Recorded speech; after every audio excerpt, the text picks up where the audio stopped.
story, is one of my favorites because it illustrates the principle that I've believed all my life. It's also a principle that I apply here in my job every day. And that is, the only point of view that matters in the world is your own. Your own.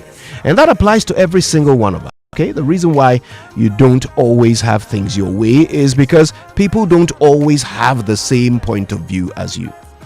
Now, when we get frustrated, it's easy to scream at those who we believe are causing our problems. When someone, crosses you in traffic or drives recklessly, you roll down your window and you yell at them. When some public figure, says or does something that you consider to be ill-advised, you go on Facebook and Twitter and you tell them how you feel, right? Everyone does it. Have you seen how footballers react when they disagree with the referee? They get so animated, violently registering their protest at the tops of their voices. But let me ask, how many times have careless motorists got out of their cars, to personally apologize to you for being careless and endangering your life? How many times have public figures changed their behavior because you complained about them on Twitter? And have you ever seen a referee reversing his decision just because the players didn't like it? It doesn't happen. Okay? You see, the way to get what you want in this world is not to scream at people, no, but to show them your point of view. Make what matters to you matter to them. It's called influencing, and we ought to be doing it instead of insulting. My name is Kojo Jackson, and what matters to you matters to me. Good morning, Ghana folk. I'm blessed, I'm blessed, I'm blessed, y'all. I'm blessed.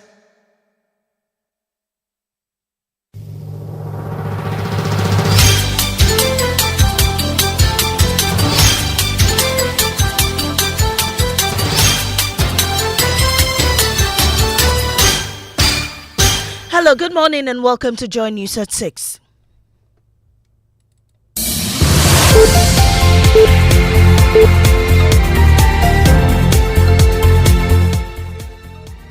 The news is live on Joy 99.7 FM and hits 103.9 FM in Accra, on Love 99.5 in Kumasi and myjoyonline.com. We're also live in all 16 regions of Ghana on X Spaces and on Facebook. Coming up, Parliament minority challenges President Mahama's claims of inheriting a broke country, daring him to publish details of the various accounts inherited. When we've even asking them to publish the various accounts. If you want the Ghanaian people to believe that you are not telling lies, then publish those accounts. Also coming up, former finance minister questions feasibility of President Mahama's 10 billion big push infrastructure agenda, dismissing his address as lamentations. Lamentation upon lamentation. Now the president is talking about a $10 billion big push project he's going to implement. How is he going to implement it when the same president is saying that the economy is not in good shape? Is he deceiving Ghanaians? We have details of that coming up in business. Government advised to use the 2025 budget to send clear indication of growing the private sector. And also coming up, police makes arrest in the Kwame Nkrumah University of Science and Technology case where a student was found dead on campus. This and more coming up with Ming Mamiesi Nyamiche Thompson. Please stay for details.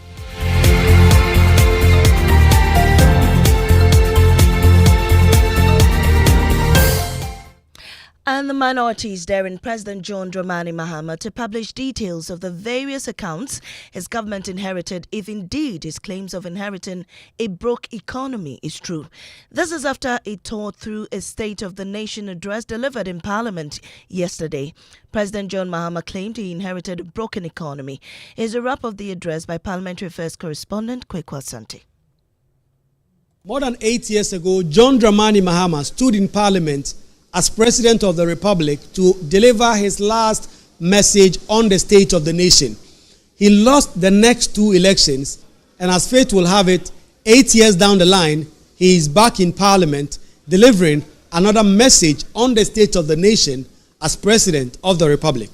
We have inherited a country that is broken on many fronts. The profundities of the challenges confronting us are staggering. We are saddled with staggering debts and glaring signs of almost deliberate and in some cases reckless mismanagement of our resources. In addition to the public debt, Several state-owned enterprises are also in debt, including the ECG, which owes 68 billion Ghana cedis. It will be recalled that few days ago, John Dramani Mahama's government did announce they were paying fourth coupons for bondholders. NPP at the time claimed that it had left enough buffers to cater for these payments. John Dramani Mahama revealed what was actually left behind by the NPP. There have been claims that buffers were left for oncoming debt repayment this year. Mr. Speaker, honorable members, let me give you the statement of account for the debt service reserve account, which is also popularly referred to as the sinking fund. This fund shows a balance of only $64,000 in the dollar account and 143 million Ghana cedis in the CD account.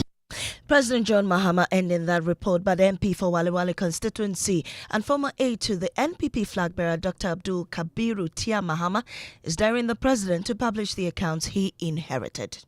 We would engage in the budget debate. We engage in the State of Nation address debate. We engage when we've even asking them to publish the various accounts. If you want the Ghanaian people to believe that you are not telling lies, then publish those accounts. That is one thing. Again, the president lied to the good people of Ghana. Still on the State of the Nation address, immediate past Finance Minister Dr. Amin Adams has also criticized the president's description of the nation's finances. Dr. Amin argued that the president's description lacked merit. He insisted that the previous government did not deplete the nation's resources. He spoke on the polls. They are doing something else, lamentation upon lamentation. Now the president is talking about a $10 billion big push project he's going to implement. How is he going to implement it when the same president is saying that the economy is not in good shape? Is he deceiving Ghanaians? If you look at the indicator of debt sustainability that we left, it was 72% of GDP. And don't forget that it had risen to above 80%. But because of our productive debt management strategy, we brought it down to 72% of GDP. Well, reacting to his comments on the polls was Deputy Finance Minister Designate Thomas Ampem Nyako, refuting his claims, obviously. He insists the president provided an accurate assessment of the nation's purse. The balance they left was 143 million cedis. Meanwhile, in just about a month after, we had to pay in excess of 6 billion cedis. So what buffers did they leave? And how did they expect any government to be able to pay that money when it falls due? So that is it. In the dollar account, President Mahama quoted that they left only $64,000. And you heard there the Deputy Finance Minister Designate and MP for Esujaman, Thomas Ampem Nyako. Now, President John Mahama says government will launch the Ghana Labour Export Program aimed at providing skilled Ghanaian workers with opportunities to work abroad for specific periods. This initiative will help them gain valuable experience while contributing to the development of other countries. Speaking during a New Year interaction with members of the diplomatic corps at the Jubilee House, he revealed that Ghana is in the process of finalizing bilateral labor agreements with key partners to protect vulnerable migrant workers and promote ethical recruitment practices. Ghana is finalizing bilateral labor agreements with key partners to address the needs of vulnerable labor migrant workers and promote ethical recruitment. We're also in the process of finalizing additional agreements to enhance protection and support for migrant workers. We'll also launch the Ghana Labour Export Program, which would allow skilled Ghanaian workers to work abroad for specified periods in order to gain experience and also to contribute their quota to other countries. President John Mahama there. Meanwhile, Foreign Affairs Minister Samuel Kudicha Blakwa has called on diplomatic missions in Ghana to ensure that Ghanaian visa applicants are treated with dignity and respect. He urged them to improve waiting conditions by providing comfortable seating areas, emergency services, reasonable appointment wait times, and effective solutions to challenges related to visa application websites. Now, moving on, the Ghana Police says it has arrested one person in connection with the death of a student at the Kwame Nkrumah University of Science and Technology. The deceased, identified as Yabani Deladem Aku, was found unresponsive behind the Central Laboratory on campus in the early hours of Thursday. According to a statement from the police, medical authorities from KNUST Hospital examined her body at the scene and later pronounced her dead before transferring her remains to the hospital morgue for preservation and autopsy. Also, the statement says that the suspect, Daniel Tufor, was arrested following further crime scene investigations and is currently in custody assisting investigation. The Inspector General of Police has also personally engaged the family of the deceased to commensurate with them and assure them that justice will be done. He also engaged the university community on ways that the police and the university could work together to increase protection for everyone on campus. Now, the University of Ghana has called on the government to increase a $50 million seed money for National Research Fund to bridge funding gaps following the withdrawal of U.S. aid support. Provost of the College of Education, Professor Samuel Ni Ade Kojo, highlighted the significant impact of the U.S. government's decision on the university's operations. Our own government should now be thinking of how to fund tertiary education, and this is I think a discussion that has started, and then we will continue with that as we go into the future. You know, there's a National Research Fund, okay, and we are not so sure the modalities in it, so we have to critically look at it. I think there should be input also from the universities. Professor Kwesi Dateba, Director of Institutional Advancement at the University of Ghana, also urged the government to make scholarships more targeted by prioritizing local universities over foreign institutions. Another thing that we also think that we must start talking about is the amount of money that, for example, sometimes Get Fund will use in sponsoring certain kind of education outside the shores of this country where we can get the knowledge internally. Perhaps we have to be very careful in that regard in terms of paying sometimes 10 times what you pay when you can almost get the same kind of exposure and knowledge within the country. So we need to be more targeted in terms of that world of scholarship. We are not saying that everything can be done necessarily within the Ghanaian space, but there are a lot that can be done in terms of universities offering specific programs and sort of knowledge that can help build the capacity that we want as a country. And that's how we end this morning's bulletin here on Joy 99.7 FM. I am Amisi Nyamiche Thompson. Up next is Business on the Super Morning Show.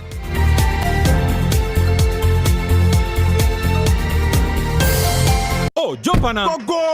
Google me. At what time when you come back where I don't hear the sound of your car? Why you buy new car? No, I not change my car. It be the same ride. It be the fuel way I change. Way one shouts it. Ever since I started using the all-new Excellium Premium Fuel, fortified with 3-in-1 action. Oh, Joe, now my car they run like electric car. No, it's so. This is the type of fuel where they want to. Because now engine they cost. Where they want for way if I buy it, it go protect my engine. And with the small way I buy, I go drive, sir. Absolutely. It's like strapping a turbocharger to your engine and giving it a protector. And what they bust my mind, Seth, be the 3-in-1 action, no? Excellium, they prevent up to 99% of deposit. It be anti-wear, some be anti-corrosion. Won't pay when I open them. Hey, so where can I find this magical fuel? Just head over to any Total Energy service station and your car will thank you. Hey, then make a finish my gobe fast, then rush go Total Energies. My friend, but why your hand my gobe inside? I give you info. Make a feel the gobe too small. Go.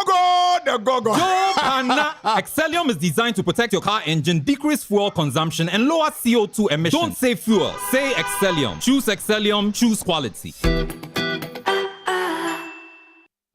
Are you a female entrepreneur, young business owner, agribusiness, fintech, or agri-tech venture? This one's for you. We see your need for funding for your business, and we believe that your story matters. So in partnership with the MasterCard Foundation, ABSA is offering you collateral-free loans of up to 1 million Ghana cedis at 10% interest rate per annum. We've already pumped over 1.3 billion cedis into over 6,000 businesses. Yours is next. Visit our SME project office, your nearest ABSA branch, or head to absa.com.gh. Your story matters. ABSA. How secured are you? Let me ask you again. How secured are you? Say yes loud with confidence when you are protected by Millennium Insurance, because it gives you great reliability and comfort. Sign on any of our products today, be it motor, fire, burglary, accidents, travels, bonds, liabilities, engineering, marine and aviation insurance. Visit our offices in Accra, Northridge, Tema, Kumasi, Kofridia, Takrady, or any of our 30 agents nationwide. Call 0302-766-631 or 0504-394-997. Millennium Insurance. your trustworthy partner. Reliable, check. Comfort, check. Strong, check. Tough, check. Tried and tested, check.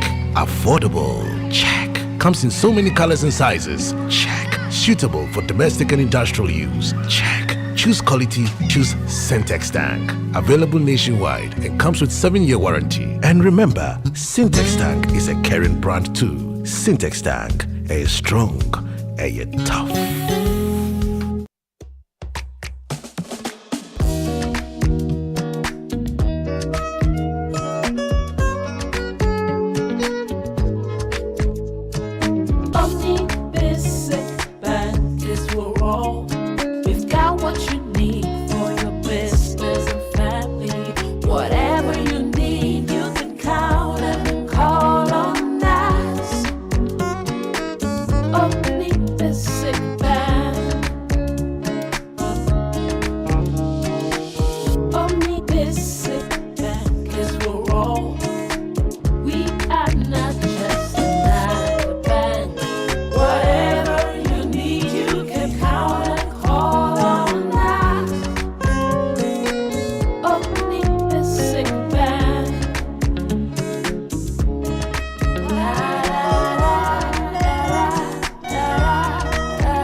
Not just another bank.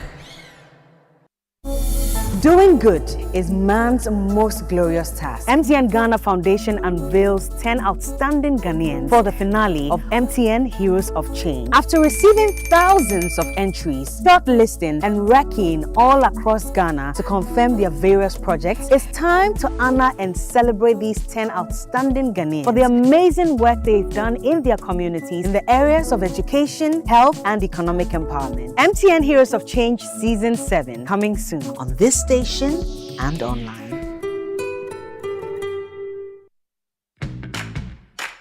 What's your dream this year? To pull up in a brand new 4-wheel ride? Or you want to travel? Where? Sentosa Island in Singapore? Or Desert Safari in Dubai?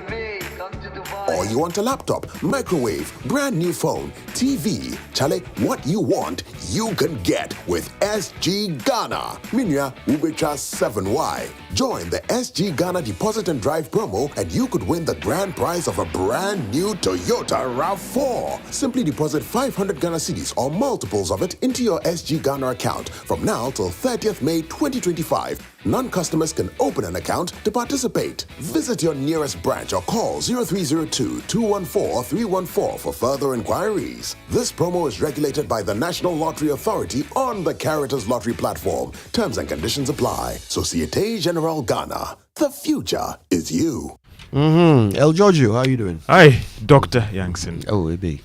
So you see that today we have strong female representation on the Super Morning Show. She's identifying our show. Yes. Speaking of female representation, MFA was actually saying something about what the president said on that topic, right? I mean, he's been touting his success so far. He says that 23% of female representation in government. Not bad. I said... It's not bad. 23%. Well, but if you drill it down, out of the 42, it's only 17% that is female represented. Okay. The most importantly is cabinet. We have only a little over 10% representing, and that's a total of 19 for the cabinet. And the question is, how are we going to be really implementing the affirmative action law that has been passed if we have only 10 at the decision-taking level, is my question. Good question, yeah. Mine is it that women are not interested, or are there still real and massive obstacles in the way of women who would have been interested in positions of that nature? Yeah. Today's conversation will bring out some of these things. I'm excited.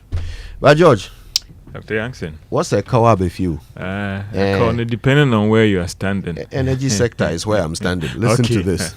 I've directed the Minister for Energy and Green Transitions to implement far-reaching reforms, including enforcing a single revenue collection account, strictly adhering to the cash waterfall mechanism, and eliminating all wasteful expenditures by the state utility. The Minister has set up an advisory committee to guide the participation of the private sector in metering and billing, and also reduce the high commercial and technical losses that are threatening to drown the state-owned utility company.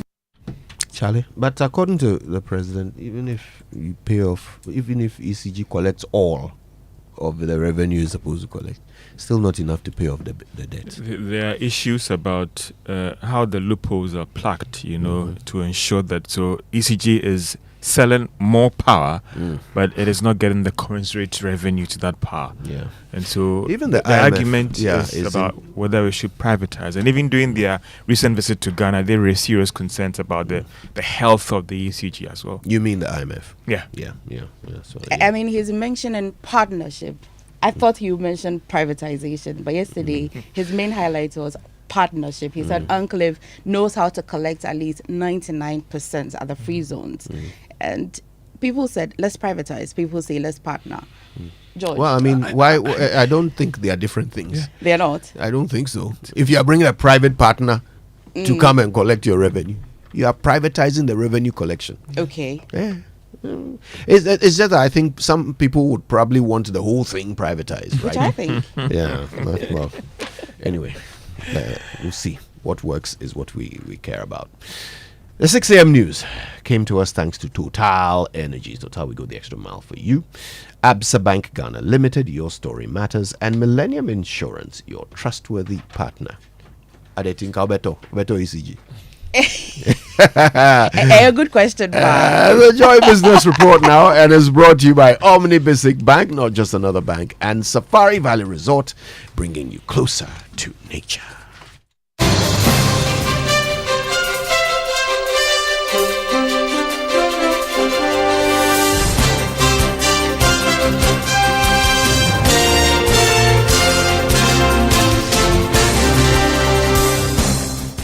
Good morning and welcome to the Joy Business Report. Coming up, government advised to use the 2025 budget to stimulate private sector growth. Second Deputy Governor of the Bank of Ghana, Elsie Odowaji, charges staff to extend needed support to new management as she takes her early retirement today after 7 years of service. And banks promise significant reduction in interest rates if Bank of Ghana reviews the cash reserve ratio for the sector.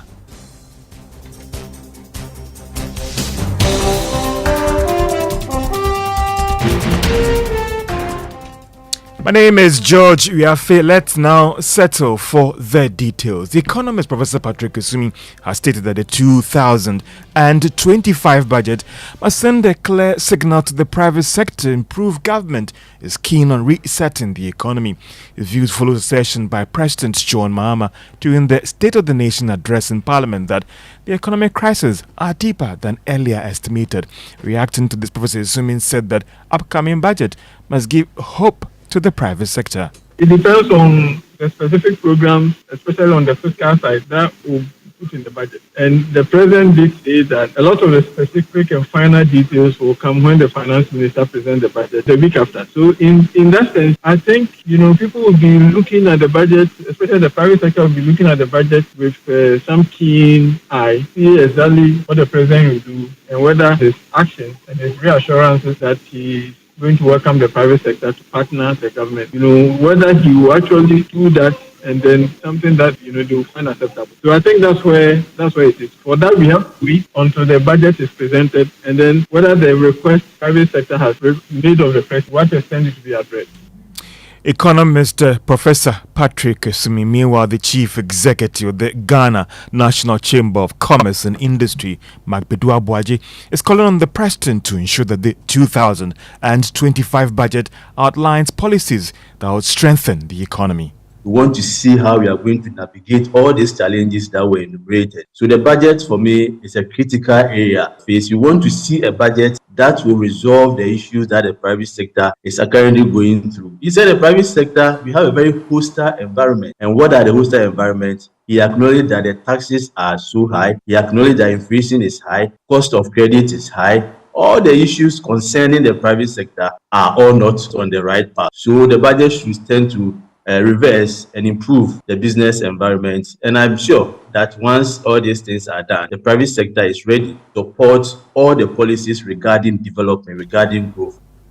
Chief Executive of the Ghana National Chamber of Commerce and Industry, Mark Bedu Abwaje.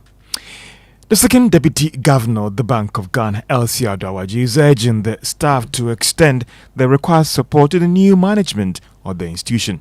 There is more in the following Business Desk report. Joy Business understands that this was captured in her farewell message to the staff as she takes the early retirement from the Bank of Ghana today after 7 years of service. The same farewell message, we are learning, also did highlight work done at the bank in terms of regulation of the sector with support from the staff. This should now pave the way for President John Mahama to nominate a new second deputy governor of the Bank of Ghana to complement the new leadership at the institution, made up of Dr. Johnson Isiama as governor and Dr. Zachary Mumuni as first deputy, so that there will be 3 governors in place. And that is a Business Desk report. Now, commercial banks have assured of moving quickly to reduce their interest rates if the Bank of Ghana reviews the cash reserve ratio for the sector. The regulatory requirement has forced banks since last year to keep a higher fraction of their deposits with the Bank of Ghana dependent on their lending operations. Victor Asante is Chief Executive of First Bank Ghana and has been speaking on PM Express Business Edition. What it basically says is that when I take deposits, I can't do anything with 25% of it. Meanwhile, I'm paying to depositors who are now used to quite some significant numbers. So all I can do is to pass on to borrowers. Once lending rates go up, the default goes high. And then now banks go away from lending. And then banks are accused of not lending. But we want to lend because no matter what it is, when we lend, we make more than overnight or interbank, or the best place to make the most money is when you lend into the... But is there an assurance I have from you that today Bank of Ghana comes out to announce that we're getting back to the old requirement for the cash reserve ratio, we're going to see an impact on your lending? Absolutely, absolutely. Is that an assurance? Yes, it's an assurance. Victor Asante, Chief Executive of First Bank Ghana, and there's a repeat of this interview on Joy News at 11 a.m. later this morning. Data from the Ghana Statistical Service shows that China remains the largest source of imports to Ghana in 2024. Ghana imported goods with a total value of 50 billion Ghana cedis from China. There is more in this report. China leads the chart, followed by the United Arab Emirates, the United Kingdom, India, and United States of America, each with imports exceeding 10 billion cedis. China retained its position as Ghana's largest import partner, increasing its import value from 33.9 billion cedis in 2023 to 56.8 billion cedis in 2024. In 2024, the United Arab Emirates accounted for 21.9 billion cedis of imports, and the United Kingdom, with 19 billion cedis, primarily consisting of mineral fuels and oils, replaced the Netherlands and the Russian Federation in the top 5. 10 products accounted for the third of all imports. The highest import value was diesel, automotive gas oil for the Tema Oil Refinery, followed by light oils, motor spirit, and super. And that is a Business Desk report. Now, Ghana is on a gradual path to self-sufficiency in rice production, but the quality of the local staple cannot be compromised. For our Business Journal this week, Emmanuel Bradkweku engaged actors along the value chain on ways to improve the local variety as the country sets out to be self-sufficient. I bet you know what time it is. Yeah, I know what time it is. It's a classic production of the Man in the Mix. Man in the Mix. I'm here to rap some more for me. Feel this.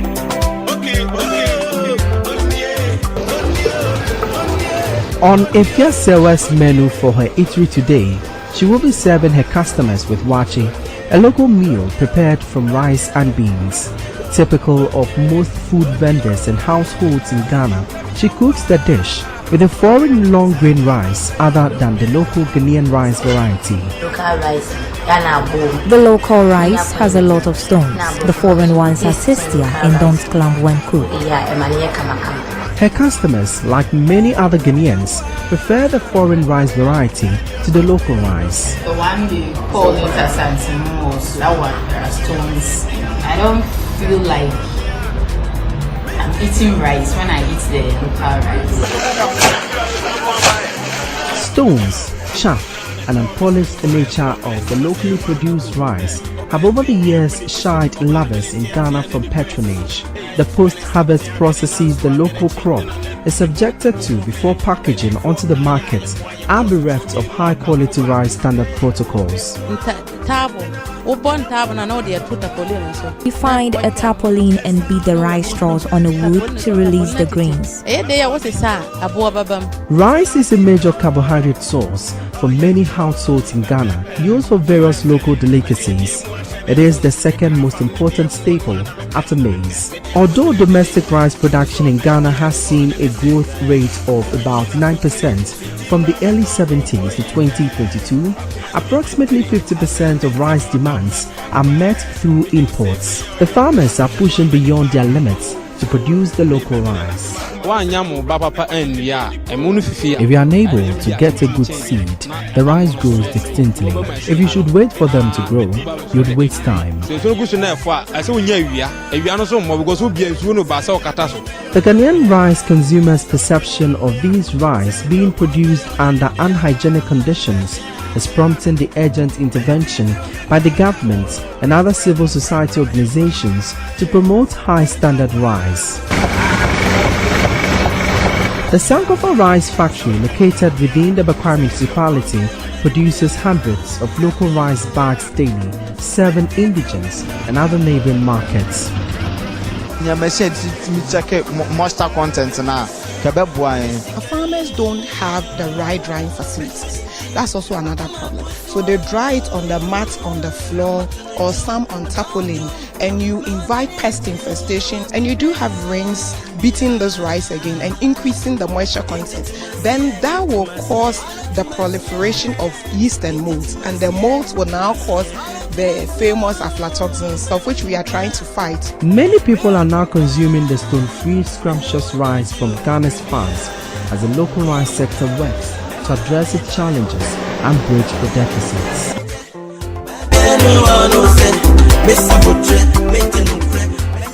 And that is our business channel this Friday. Let's do the commodity news. And crude oil dropped to $73 a barrel. Now that's some good news for the prices of petroleum products of the pound from next week, as the city has also been fairly stable. Gold also lost more than $13 and is trading at $2,863 an ounce. Cocoa increased by $25 to open trading at $9,255 a ton.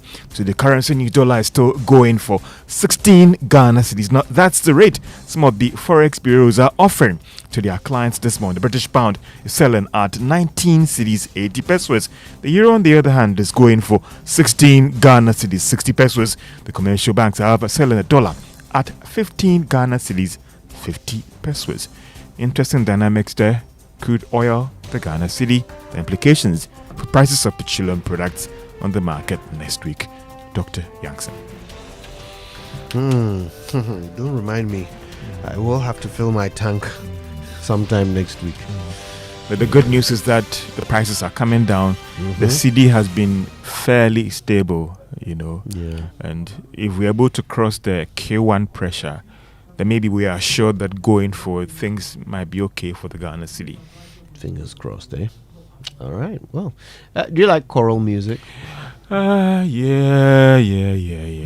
This is your it's not convincing. Fridays with chorals. Because you are thinking of I don't know what kind of choir. Some. I Brooklyn Tabernacle Choir. I was an Anglican. Okay, that's why. Please, I'm talking about Bethel Revival Choir. Oh, okay. You understand? Yeah. The Kikim Choir. Kikim is on the Choir. Friday and the Plaza. Yeah. It's in Bikiku with this one. It's called the Ever Choral Medley. Enjoy. Okay.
our early morning business with El Giorgio, myself, and Deti Adeti.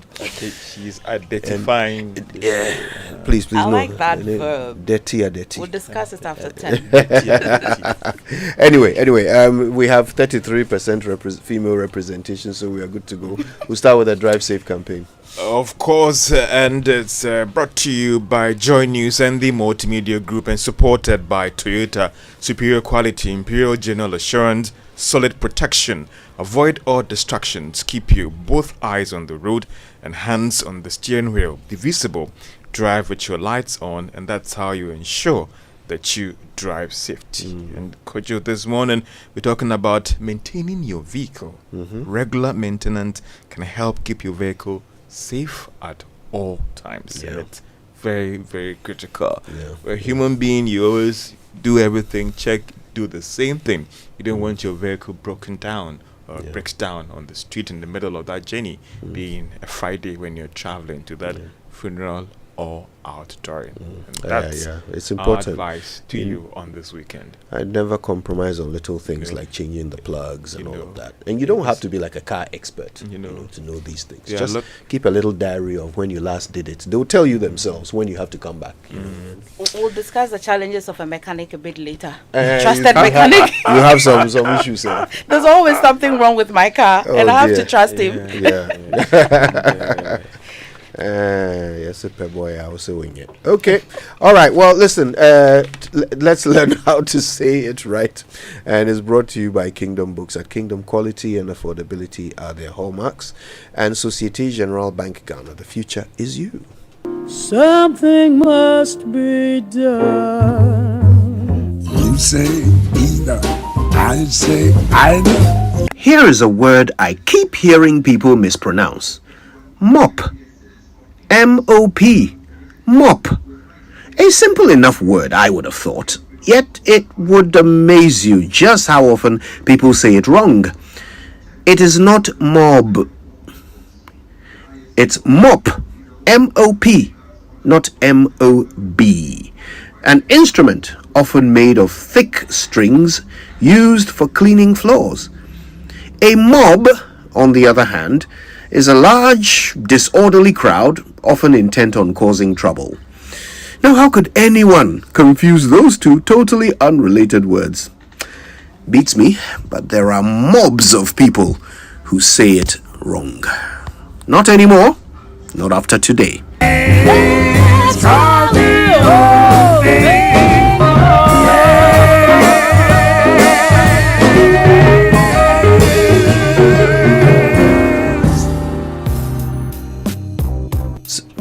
All right, so we're going to go through our headlines real quick because there's somebody I want us to talk to about the State of the Nation address. So first, the news review brought to us by Syntex Tank, Air Strong, Air Tough, and Access Bank, More Than Banking. We'll follow it with the online review, which is brought to you by Zenith Bank, in your best interest, and Goyle, Good Energy. Goyle, Yenara, Yendia. Quick one. Sure. Okay. Yeah. Well, this morning we'll start with a daily graphic, and it's reporting that we'll build Ghana together. President assures a nation. You'll find details of that in page 3. But before we continue with the daily graphic, let me bring you this message from Zenith Bank. It says that, are you looking for a bank card that suits your needs? Zenith Bank offers a diverse range of cards designed just for you. Whether you're looking for a credit card to help you meet pressing financial needs, a debit card to have direct access to your funds at all times, or a prepaid card to help manage your spending, we have the perfect solution. No matter your needs, there is a Zenith card for everyone.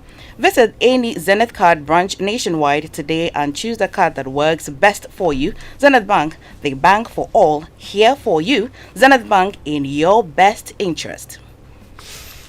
Well, also, we'll continue again with the daily graphic, and it continues to say that public debt stands at a staggering 721 billion.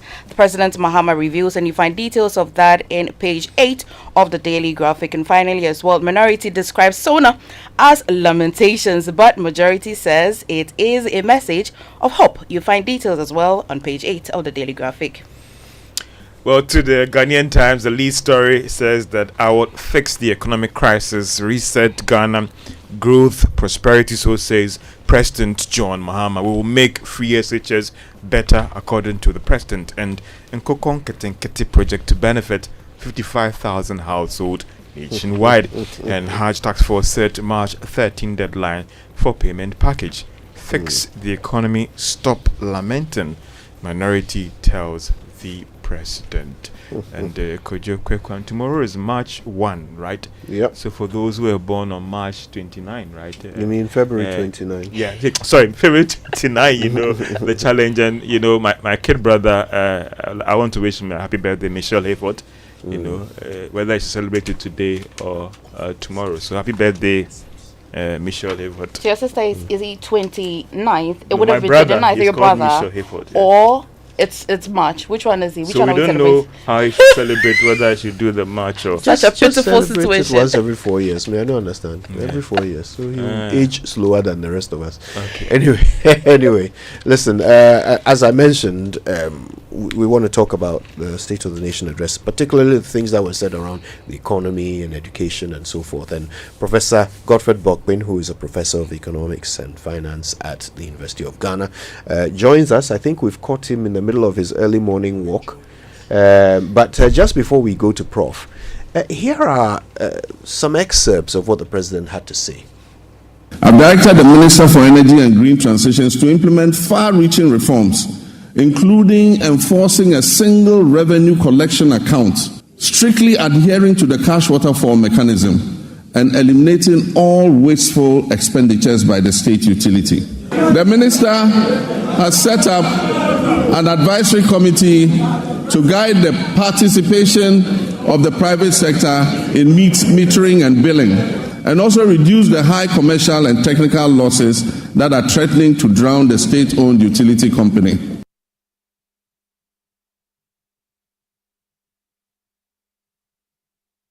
There have been claims that buffers were left for debt repayment, oncoming debt repayment this year. Mr. Speaker, honorable members, let me give you the statement of account for the Debt Service Reserve Account, which is also popularly referred to as the sinking fund. This fund shows a balance of only $64,000 in the dollar account and 143 million Ghana cedis in the CD account.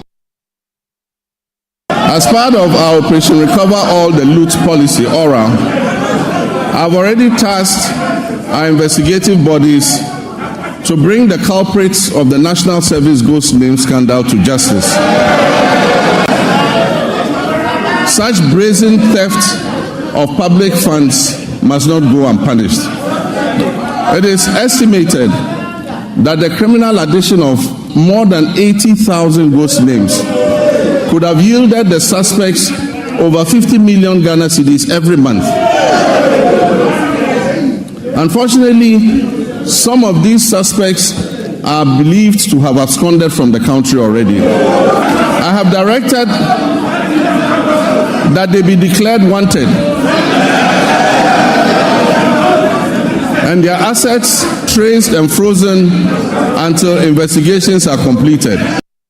Yesterday, February 26, 2025, marks exactly 10 years since I stood in this chamber at this very spot to declare my determination to fix Dumso, a legacy problem of power shortages. And Mr. Speaker, I fixed it. Today, inspired by the Almighty God and propelled by the massive mandate given to me by the good people of Ghana, I am moved to make a similar purposeful and bold declaration that I, John Dramani Mahama, I will fix the economic crisis confronting our country and reset it on a path of growth and prosperity.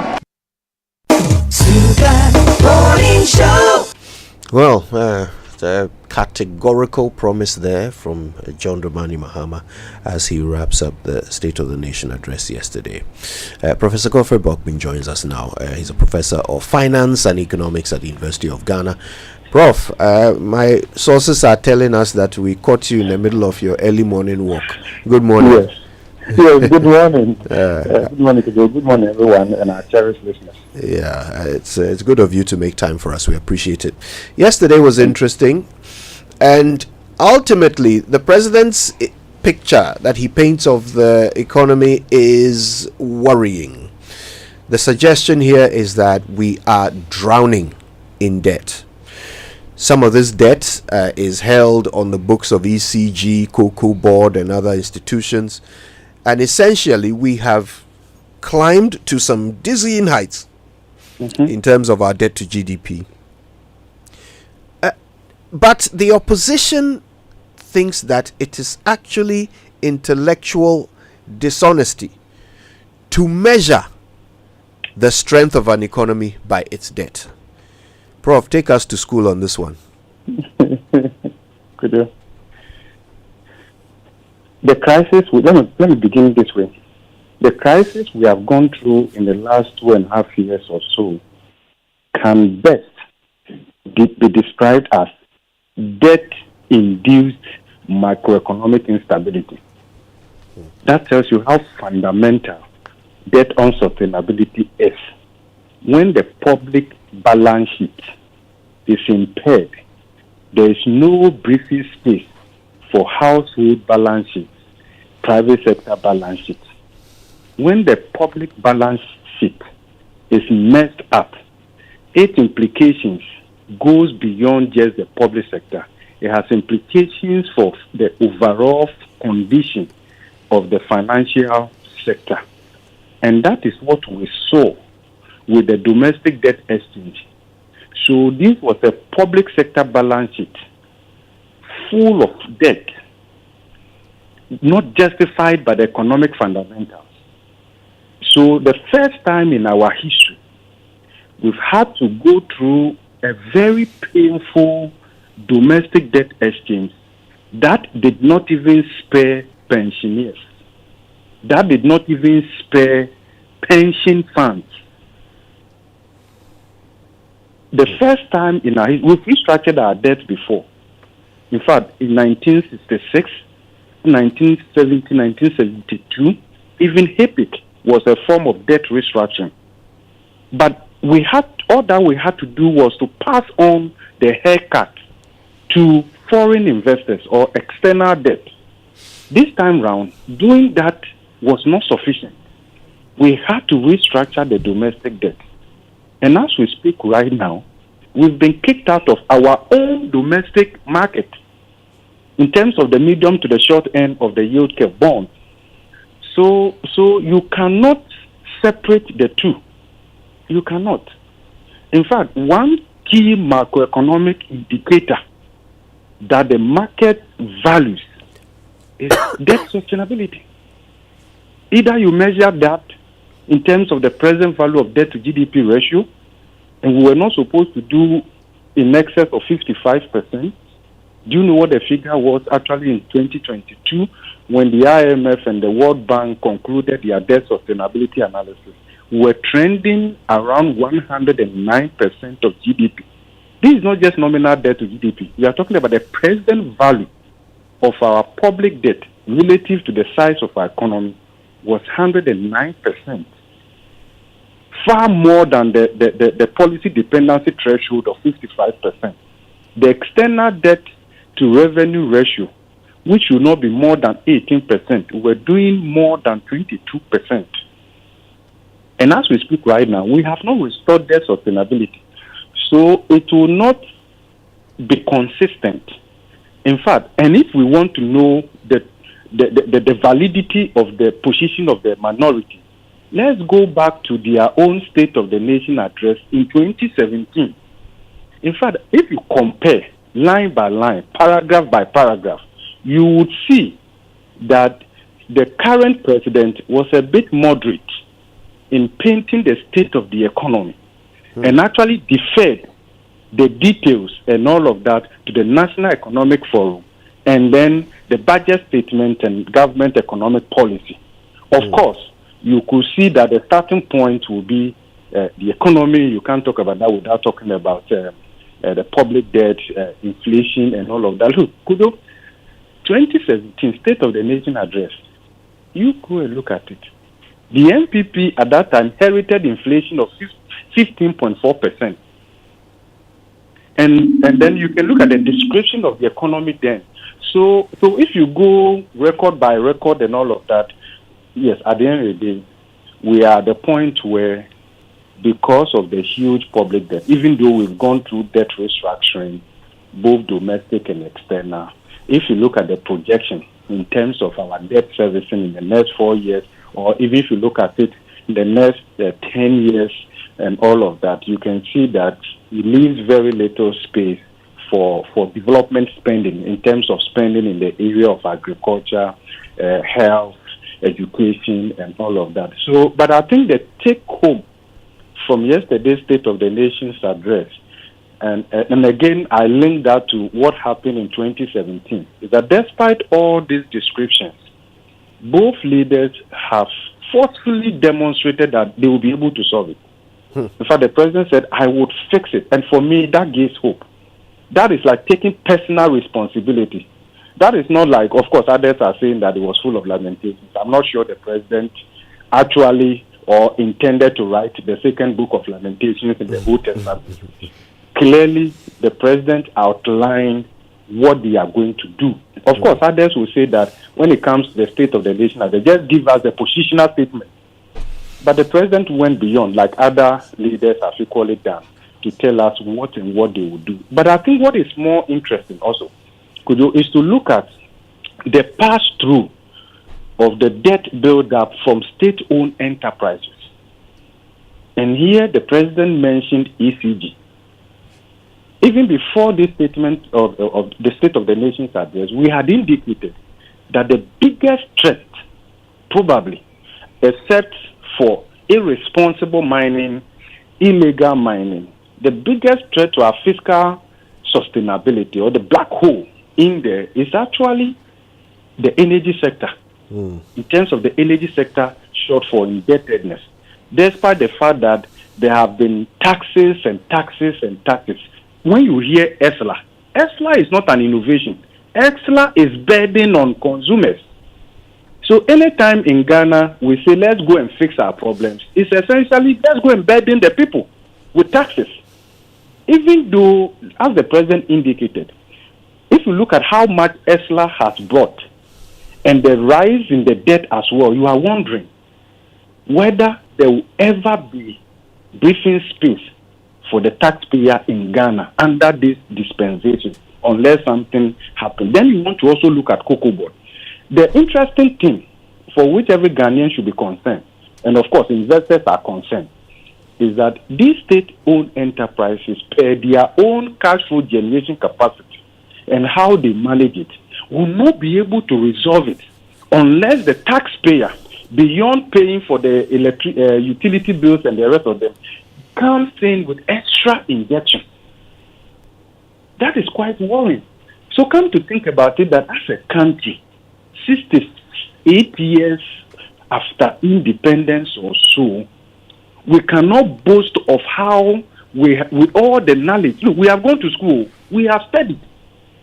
With all the knowledge, the professional qualification, we cannot demonstrate to the people of Ghana that this is how we have brought to bear all the knowledge and experience and all of that in managing our own affairs when it comes to critical state-owned enterprises. How can we feel like that? Yeah. Prof, where is our boasting?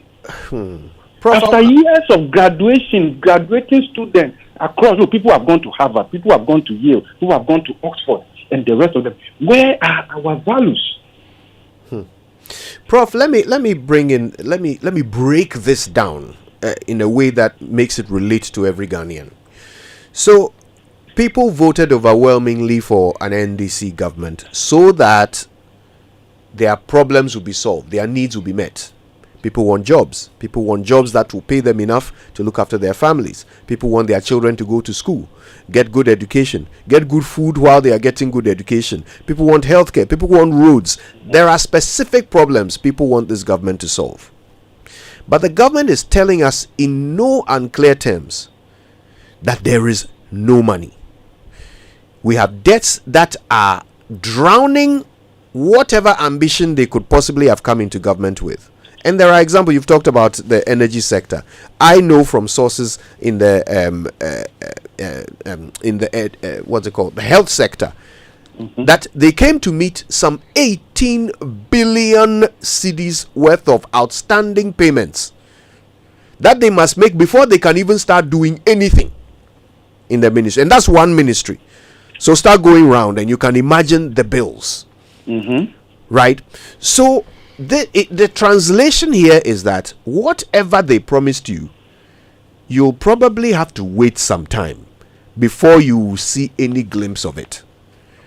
But the president is also saying, I'll fix it. Let's assess the reality of that statement. Can John Mahama fix this economy in 4 years?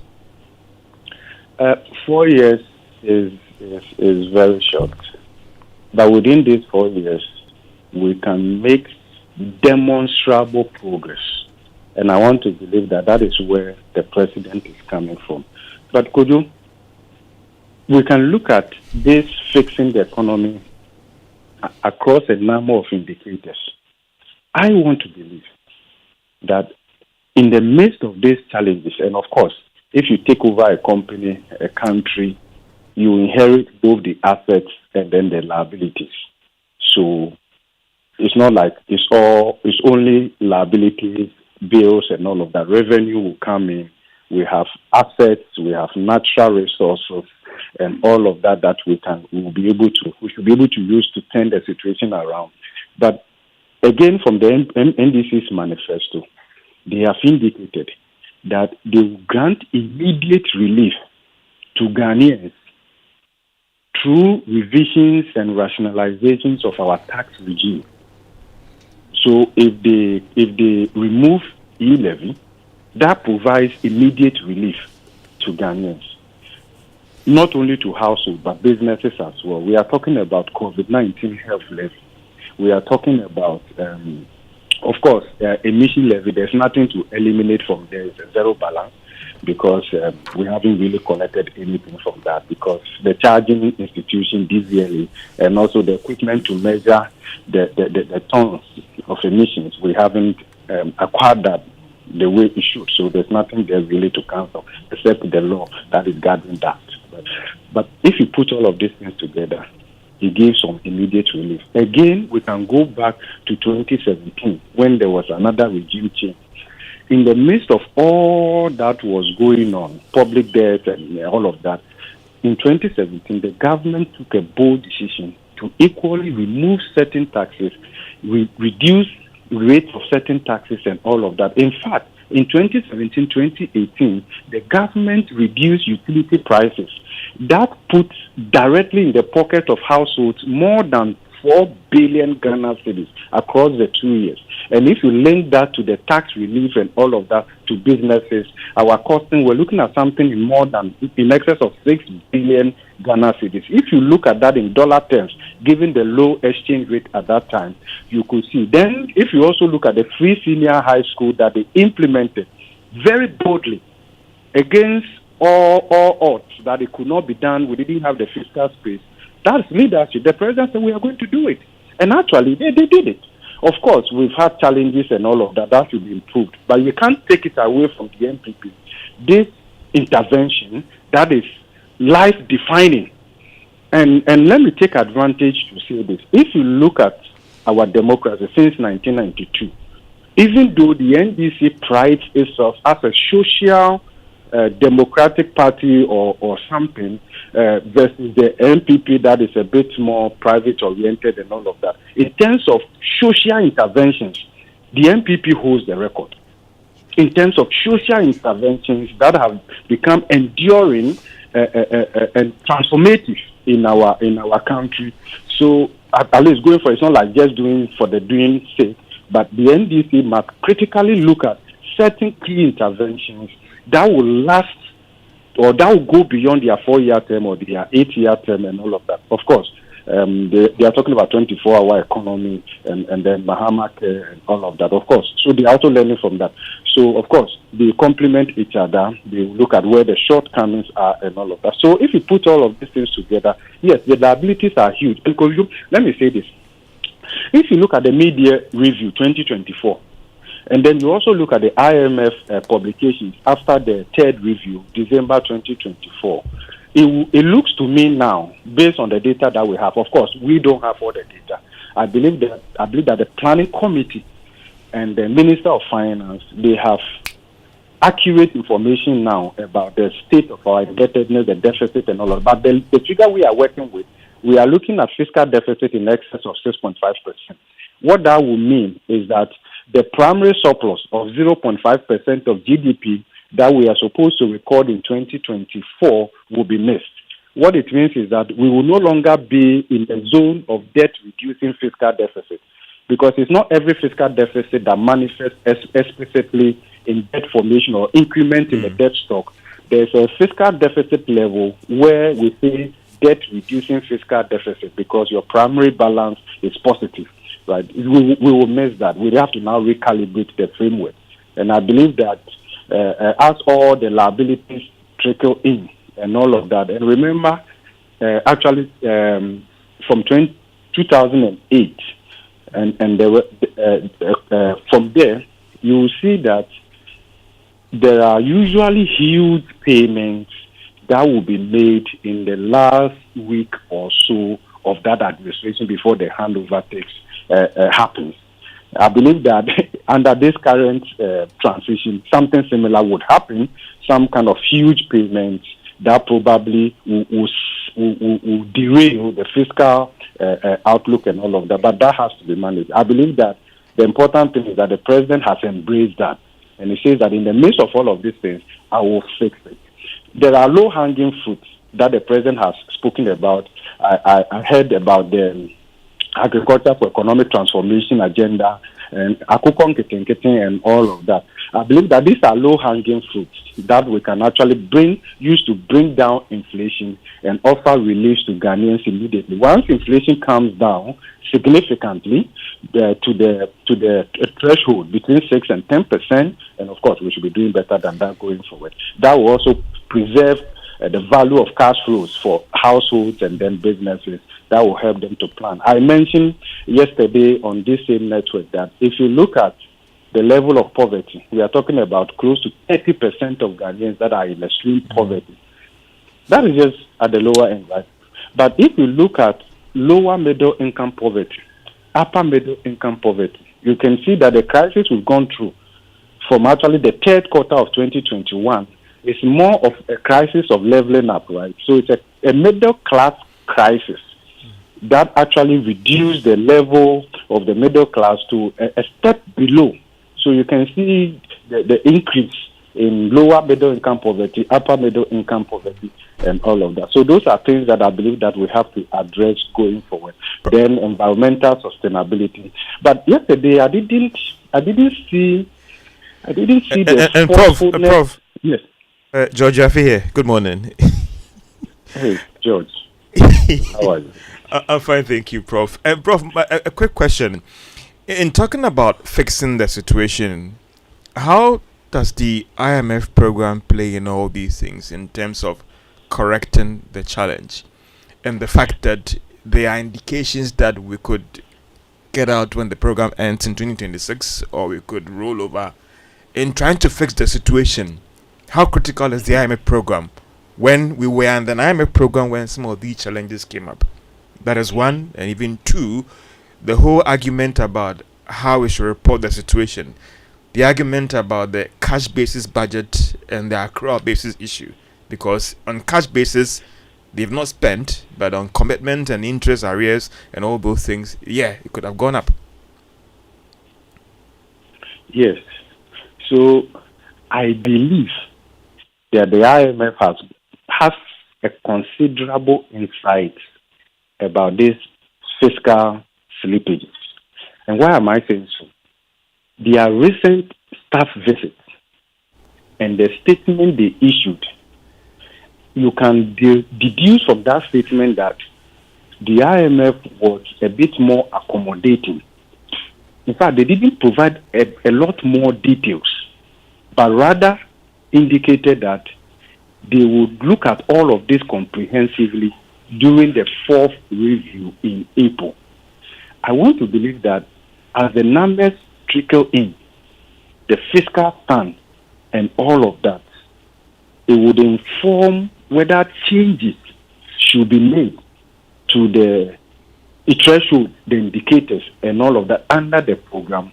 And I believe that that would also strengthen the hands of the government in terms of making adjustments to the program, because it's not cast in stone. We can take our mind back to 2017. The 2016 election also struggled an IMF program. Of course, by the time we're done with the 2016 elections, practically the program targets were off. To bring that back, we needed to make significant changes and also took advantage of that to extend the program. So now that we are having a clearer picture of what the situation is, because there are clear targets under the program, and then we want to look at the actuals, and then that should also strengthen the bargaining power of the government. But I have said that the government should be bold, and the IMF must equally be considerate about accommodating changes under the program. Other than that, there is no way the government will be able to implement their agenda under this current program. There's no way. It will be very difficult. So that is quite clear to me. Prof, MFR here. And so at the heart of this conversation really is a young man or a young woman who's wondering, where is my next meal coming from because of unemployment? I mean, quite recently, the Ghana Statistical Service says that our unemployment rate is 13%, and even underemployment is even more worrying. Now, the government says that it wants to cure this particularly with a 24-hour economy. I love listening to you because of economics. I always say that at the heart of this conversation is demand and supply.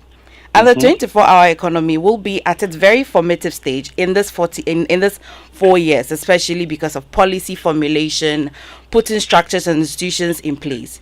What really should the government be doing, holding people who can at least hold mind, body, and soul together to provide a meal for themselves until this 24-hour economy? And even while you're at it, Prof, please explain to me, do we really have that amount of demand so that we can supply with 24-hour economy? Is that level of demand in this country? The way that a question on the 24-hour economy will be like the way Jesus asked if this cup will pass me over. I don't know whether you will forgive me if I say this. Oh, Prof, this one here we beg. Drink and drink deep from the cup. Prof, you just came from a walk. You have energy. Get at it. So I've not been able to fully comprehend the 24-hour economy. But my position is to give the benefit to the government. Sometimes a leader signals something very drastic, transformative. And it's up to private sector households to embrace it and all of that. So we can make it work. And I believe that government has listened to the criticisms, and they are incorporating all of that, even as they will launch the 24-hour economy and all of that. When it comes to demand, typically countries look beyond their national demand conditions. So for instance, if we are talking about the food value chain, and we are saying that you want to transform your economy through agriculture, agribusiness, agro-processing. Then you are looking at how do I do this beyond the demand created in my own economy. We are talking about the African continental free trade. How do we take advantage of that? In fact, in 2025, this year, by the end of this year, Africa's net food import will be in excess of $150 billion. Food import. So it's not only Ghana that is importing food across the continent. So you are saying that, okay, how do we take advantage? Where do we have comparative advantage? But of course, economics has moved beyond comparative advantage. Because you can have comparative advantage, but others are creating competitive advantage. So you will die with your comparative advantage, and others will survive with the competitive advantage that they have created. So how do we leverage on this within the African continental free trade?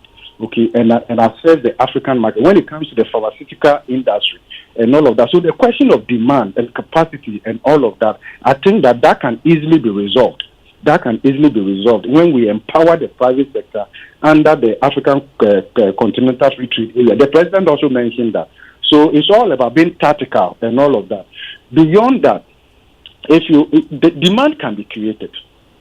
economic activity is a creation and all of that. So where can we do this and harvest results and build on that transformatively and sustainably going forward? Because there is something about the Ghanaian brand which we can also credit to our first president, or Dr. Kwame Nkrumah, and all of that, and how within West Africa and even within Africa, how other African countries view the Ghanaian brand and all of that. Then again, when you talk about the apparel industry and all of that, there is demand even beyond this country, in Europe, North America, and the rest of them. So actually, it's about empowerment, okay, and that can be done. Then even when it comes to food, really, if we say we want to even ensure food sovereignty, and that drives down our inflation under the 24-hour economy through agriculture for transformation and all of that, I think that we can take that. We can take that to be positive. We can build on that going forward. So I think that, yes, let's give the government the benefit of the doubt. But I also think that government will have to be clearer to the people in terms of this 24-hour economy, what the critical success factors are, and what key performance indicators are being developed to track that, and how will households and private sector feed into this. And of course, you can't talk about 24-hour economy, you can't talk about enabling environment for private sector when your Ghana reference rate is almost 30%, average lending rate is that high, unreliable power supply. In this country, we have power supply represented by electricity poles rather than the power that flows through it. Of course, I don't know how a megawatt looks like and all of that. So we have to give meaning to all of that and see how we connect critical infrastructure to economic units to create opportunities, lasting opportunities for the people of Ghana and the private sector. So I believe that it can be done. But it's all about the steps and the strategy that they will put in place and how they communicate that to stakeholders so that we can all buy into that. Yeah. Prof, before I hope I've drunk this cup. You have tried. Thank you for that, Prof. Now, before you leave us, in the last 60 seconds or so, I noted that you had wanted to mention some things that you were expecting to hear but didn't hear in the State of the Nation it didn't address. come across forcefully for me. Irresponsible mining. Of course, I'm not asking the president to put his presidency on the line that the previous government president did, and rather became an enabler. But I think this is an existential threat. I didn't get the impression that we are all at the same level, that we face an existential threat. How do we turn that into existential opportunity? And all of that. So those are the things that I want to believe that. I think I will humbly plead with the president that when you say you will transform this economy, welfare can be denominated across different layers.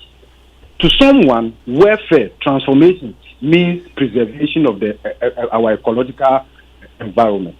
So there can never be any sustainable economic transformation and inclusive productivity growth in the absence of an ecological sustainability. It's not possible. And the transformation the president is talking about must be people-focused. It must preserve our planet Earth. It must reflect peace across the 16 regions and districts, even as we foster important relations with our neighbors and the global community and all of that. This we need to.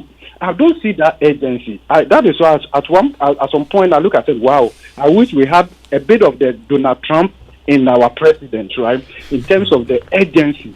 I mean, in certain critical things, of course, dealing with corruption, the president has figured out. I'm not that hopeful that we go for this country. This is Ghana. We know we be Ghana with this, as somebody will say, and all of that. Of course, some progress will be made, but you see, at the end of the day, political settlements and all of that will begin to play out. But please, the environment. If anything will cause me to leave this country, it will be because of irresponsible mining, and I fear for this country. We can say that only 44 forest reserves have been destroyed, but the river streams and all of that is heading southwest. It's so close to us to think that only 44 reserves have been destroyed. How many should be destroyed before we declare state of emergency? In fact, the state is undermining its own legitimacy. If we don't deal with it now, which will cost us less, a time will come, it will cost us so much to deal with this, and it may involve bloodshed. Yeah. Well, that's quite a foreboding thought, but absolutely valid. Thank you for sharing that, Prof. And thanks for everything else. Professor Godfrey Bokpin taking time off his early morning constitutional to have a conversation with us. We appreciate it very much. Prof. Prof. Thank you. Prof, good morning. George here. Prof. You need to see me. Prof was my lecturer at the University of Ghana. You are a great lecturer. It's too late to get extra points. No, I've done already, but I don't know whether I'm coming back for a PhD. I don't know. Anyway, Godfrey Bokpin is a professor of finance and economics at the University of Ghana, and he's been our guest this morning. But we have another guest to delve even deeper into some of the issues that came out through the State of the Nation address. Samuel Okudzeto Ablakwa, the Minister for Foreign Affairs, will be joining us later on the show. So make sure you don't miss it. Don't go anywhere. It's going to be fascinating stuff. But what did you expect to hear that didn't come through in the State of the Nation address? Okay, Prof. Bokpin didn't hear about Galamsey, enough about Galamsey. What about you? Use the hashtag JoySMS, post on X, or send through a WhatsApp to 055 111 997. What did you expect to hear that you didn't hear? I'll ask George and MFI in a bit. Would apologize for not bringing you BBC. Yeah. Kujo is a better person at apologizing. Kujo apologize. Why am I better at apologizing? No, it's just. We bring 2 bottles of Schnapp, please. I think you are simply saying that women are not good at apologizing. This conversation is not constitutional. We apologize sincerely. We'll bring it to you on Monday. Yeah, we're very sorry, but you can understand why. We had to talk about the State of the Nation address. But yes, normal service resumes on Monday. Some messages from our partners, and then more on the Super Morning Show. Stay with us. Super Morning Show. Let me share my experience with you at the new Aqua Safari Resort. When you arrive, you're greeted by warm smiles and introduced to your 24-hour butler who already has your itinerary sorted. Enjoy water sports activities like jet ski rides, kayaking, water sliding, flyboarding, and castnet fishing. You can even have your lunch here on the boat cruise. Let the tour guides take you through the sceneries of the mangrove forest, the friendliness of the animals, while you pet and feed them. We chose to have our breakfast with a beautiful sunrise right in front of our cabin. Visit Aqua Safari Eco Resort in Ghana, bringing you closer to nature. Ago Ghana. Danwell Insurance is rewarding you from now until March. Switch to Danwell for exceptional service and prompt claims payment, and win rewards like fuel coupons, microfiber dusters, and more. Loyal customers, we've got you too. Renew your policy and enjoy these exciting rewards, because staying with Danwell pays. Let's keep you protected, rewarded, and smiling. Visit any Danwell office, talk to your agent or broker, or call 0242 439 488 or 0302 763 065 for your policy. So switch to Danwell Insurance now. Terms and conditions apply. Danwell Insurance. If it must be done, it must be done well. As part of our Operation Recover All the Loot policy, ORA, I've already tasked our investigative bodies to bring the culprits of the National Service Ghost Name scandal to justice. Such brazen theft of public funds must not go unpunished. It is estimated that the criminal addition of more than 80,000 ghost names could have yielded the suspects over 50 million Ghana cedis every month. Unfortunately, some of these suspects are believed to have absconded from the country already. I have directed that they be declared wanted and their assets traced and frozen until investigations are completed. I found I'm the partner. Hey, Kofi, come and listen. It's the Asempa Moto promo from Imperial General. Our solid protection. Oh, yes. For us, we will just renew our existing policy and bingo! We get our instant rewards. And now, Imperial has even made it simple for you to renew your policy. Click on the link in the renewal notification from Imperial, and your policy is done. Just sign up for a motor insurance policy with Imperial and pick up your instant rewards such as fuel coupons, airtime, gift vouchers, special souvenirs, and many more. Again, your motor insurance policy will give you an automatic 1-year life insurance. It's that simple. Just come insure your car and you are done. This promo runs till 30th April 2025. Talk to your broker, agent, or call us on 0577 667 436 for further details. You can also follow us on all our socials. T&T Supply, Imperial General Assurance, solid protection. For decades, we have helped businesses connect with their trade partners all over the globe. From Ghana to Burkina Faso, Côte d'Ivoire, Benin, Togo, Senegal, China, Morocco, France, Netherlands, and many other countries. We have made it possible to bring Ghana to the world. We have brought small and medium businesses closer to their customers across the regions in Ghana with our SME support facilities. We have brought relief and smiles to the faces of families with our employee personal loans. With our cutting-edge technology and digital support, we take the burden of complex thinking off you, making life simple. That is who we are, as close as a partner. Bank of Africa. We are indeed the African bank with the global reach. Doing good is man's most glorious task. MTN Ghana Foundation unveils 10 outstanding Ghanaians for the finale of MTN Heroes of Change. After receiving thousands of entries, shortlisting and ranking all across Ghana to confirm their various projects, it's time to honor and celebrate these 10 outstanding Ghanaians for the amazing work they've done in their communities in the areas of education, health, and economic empowerment. MTN Heroes of Change Season 7 coming soon on this station and online.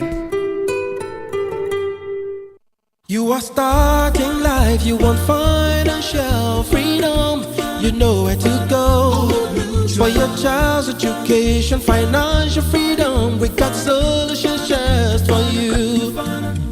For your retirement plan, employee wellness and benefits. Old Mutual, your preferred insurer. Old Mutual is the best. What are you waiting for? Come and join us. Call us on 030-7600. Old Mutual. Do great things every day. Do great things every day. Do great things every day. Dear business owner, congrats on not giving up on your business. You deserve a medal, and your business deserves to be taken to the next level. In fact, it's about time you run a Zenith Bank SME account so you and your business can enjoy the perks of the Zenith SME Business Card. Oga and Oga Madam status. The Zenith SME Business Card is a Visa debit card for making secure payments for goods and services. Enjoy great benefits such as free customized digital SME training, free marketing toolkits, access to Visa practical skills training, and more. Unlock the potential of your business today. Visit any Zenith Bank branch nationwide and sign up for the Zenith SME Business Card, the ultimate payment solution for SMEs. For more information, visit www.zenithbank.com.gh or call 0302-680-884 or 0307-086-370. Zenith Bank, in your best interests. Coffee in your cup and joy on the set. The Super Morning Show is always the best bet on Joy 99.7 FM.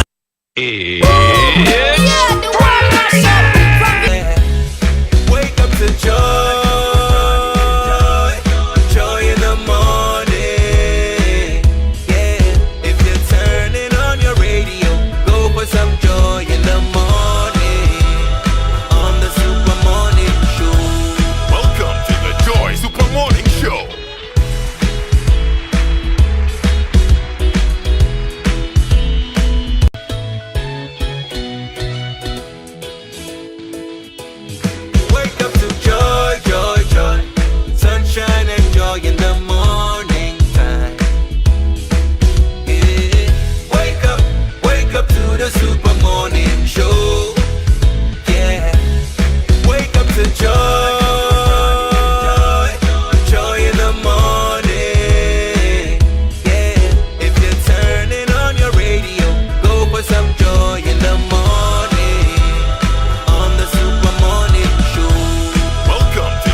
No, I don't. But I like it because it's a bit groovy. Yeah. But you are young. In my mind. In my mind. In your mind? Yeah. No, you are young. But I can think creatively. These are songs from the 90s. I don't know what you were doing in the 90s when your seniors were grinding to these. But, you mean when you were dancing? Me? No, please. Stuart. Don't come and start that controversy here. It's Friday on the Super Morning Show. DJ Ubeti giving us a little bit of something to move our bodies to. But we got lots to talk about today. Samuel Kujato Ablakwa is the Minister for Foreign Affairs. He will be joining us to talk about the State of the Nation address, but also about issues coming up in his own ministry. We'll also spend a bit of time talking about corruption. You know, he was part of the oral team that handed over the report to the president for some loot recovery action to be taken, right? Yeah, so we'll be getting into that and more with him. But we've been talking about what we were expecting to hear in the State of the Nation address, but didn't. What would you say, you were surprised didn't get mentioned by the president? What Professor Bobkin mentioned, Galamsey, staying a lot of pointers on Galamsey. I didn't hear a lot, maybe because he didn't want to be held accountable, just like we would do, especially here on Joy FM. But also, I cannot get over the fact that his first travel outside of Accra since he took office was to go to Boko. And listen, we underestimate the impact of these tribal disputes and conflicts up north, or the northern region sector. And the fact that he visited assuring, and especially the past president had some winnings and some credits to himself that he was able to solve the Dagbon dispute. I was hoping that because he mentioned that the dispute concerning Boko is still persisting, I was hoping that the president will at least mention, especially because security personnel have said that, listen, can political figures who become leaders of government administration really resolve tribal disputes? I was hoping that for government who is just taking, position would at least say something about it, but these are early days. It certainly was missing. I'll tell you what I was expecting to hear but didn't. Public sector reform. The president has decided to create a portfolio for that and has had a minister vetted for that position. But when he was telling us the state of the nation, he didn't tell us any of the reasons for prioritizing that, but anyway, you can tell us what you were expecting to see or hear in the State of the Nation address that you didn't hear. Use the hashtag JoySMS, or you can send it through to us on 055 1111 997. All right, so later we'll be talking to Samuel Okujeto Ablakwa.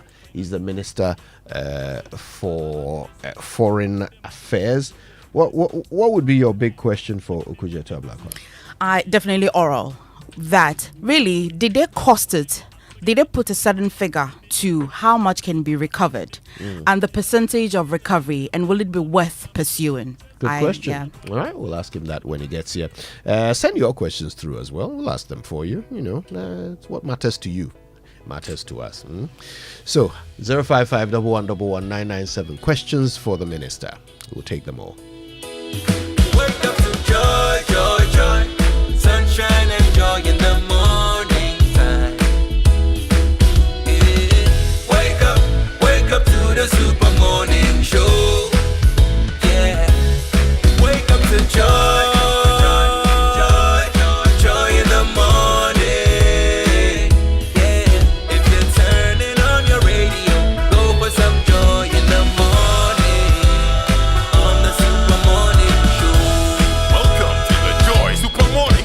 Now, have you heard about the incredible benefits of Excellium from Total Energies? Let me tell you a bit more about the premium fuel with its amazing 3-in-1 power. Total Energies introduces Excellium new formula, the additive enriched fuel with its powerful 3-in-1 action of cleaning your engine, extending its life, and of course lowering your fuel consumption.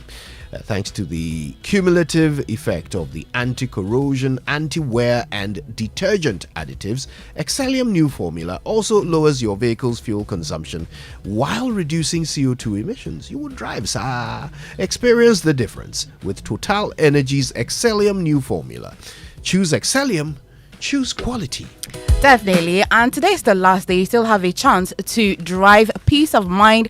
Motoring starts with Toyota Ghana. Now drive with complete confidence this year. Toyota Ghana is proud to present our game-changing extended warranty, 5 years or 120,000 kilometer, which never comes first. Now forget the worry of unexpected repair cost and focus on enjoying the road ahead.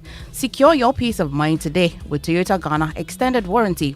There's more. When you purchase any Toyota vehicle from our branches, you are assured of a 1 year free service. Yes, free. Talk about unbeatable value. Call Toyota Ghana today on 0302 429 8015 and let's get you started. Terms and condition definitely applies.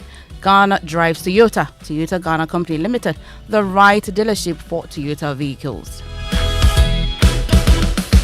All right, Ghana, let's talk water tanks. Now, do you know the secret to great and real water storage? It's simple. If your tank doesn't have the tortoise on it, then it's not the correct tank. That's right. The tortoise tank, Syntex tank, the champion of water tanks. It's strong, it's durable, and it's built to handle Ghanaian weather. Rain or shine, Syntex tank has your back. So, listen, go outside, check your tank, and if it doesn't have a tortoise on it, it's time to upgrade. Join the Syntex tank family today and enjoy water storage that is tough like a tortoise. Call 0244 335 168 or just buy now from one of their 400 agents across the country. You can also shop online at syntexgh.com. Syntex tank, are you strong?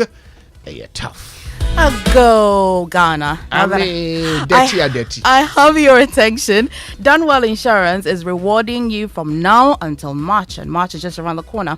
Switch to Dunwell Insurance for exceptional service and prompt claims payment and win rewards like fuel coupons, microfiber dusters, and many more. For already existing loyal customers, we've got you covered too. Simply renew your insurance policy and enjoy exciting rewards. Insuring with Dunwell Insurance pays. Let's keep you protected, rewarded, and smiling.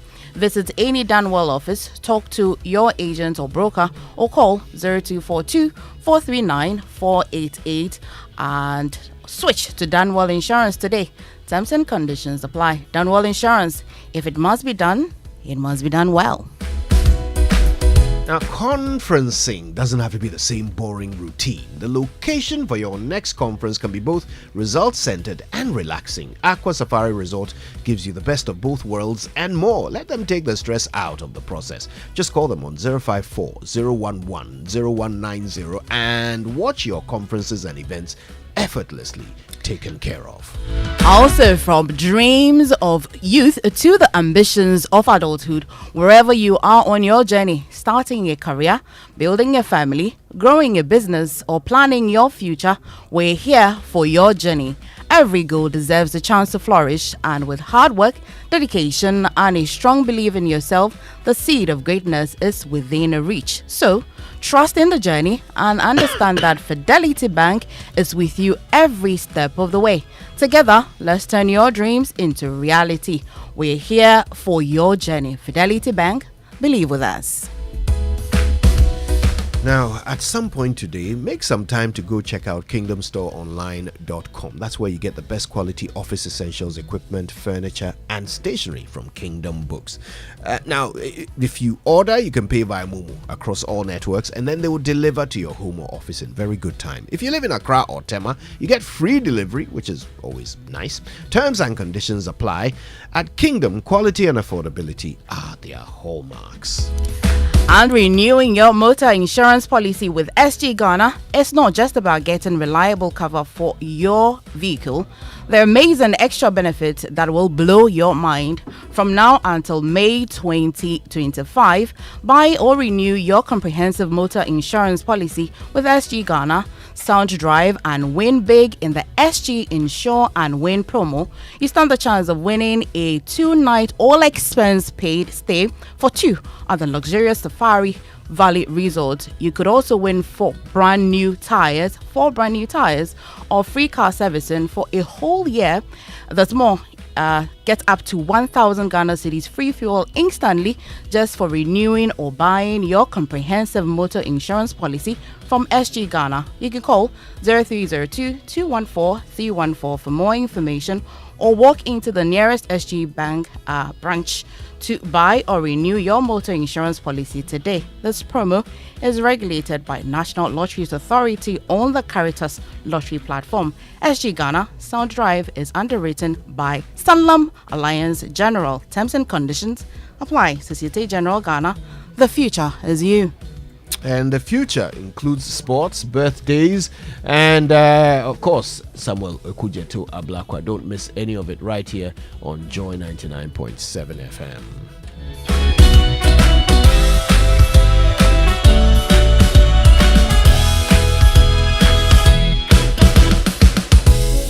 Doing good is man's most glorious task. MTN Ghana Foundation unveils 10 outstanding Ghanaians for the finale of MTN Heroes of Change. After receiving thousands of entries, shortlisting and ranking all across Ghana to confirm their various projects, it's time to honor and celebrate these 10 outstanding Ghanaians for the amazing work they've done in their communities in the areas of education, health, and economic empowerment. MTN Heroes of Change Season 7 coming soon on this station and online. Imagine a world where your home or business is powered by the sun's boundless energy. Picture your rooftop transformed into a solar sanctuary, radiating with eco-friendly vibes and city-saving brilliance. Well, dream no more. With Standard Chartered's renewable energy loans, you can turn this dream into a dazzling reality. And guess what? Our renewable energy loans come at very low rates. That's right, we are not just offering loans, we are offering the keys to your solar-powered kingdom. Say goodbye to high electricity bills and step into a new world where every watt generated is a step towards a brighter, more sustainable future. So if you're ready to take control of your energy destiny and switch to solar today, give us a shout on any of the following phone lines: 050-153-5789, 050-153-5790, 0244-674154. Let's chart a course for a brighter tomorrow and make your solar dreams shine brighter than ever before. Standard Chartered, here for good. Active Insurance Mamwa Fishia Po. Buy or renew your motor insurance at the Active Official promo and walk away with instant gifts such as free fuel coupons, car dusters, and branded souvenirs. Dial *713*313# or visit any of our branches, agents, and brokers nationwide to buy or renew your motor insurance policy. Get activated and receive your instant gift. Promo ends on 30th April 2025. Terms and conditions apply. Active Insurance. Our clients, our passion. Okay, now normally, Adeti, we would have brought the birthday messages at this time, but we've got to do sports. We'll do the birthdays later.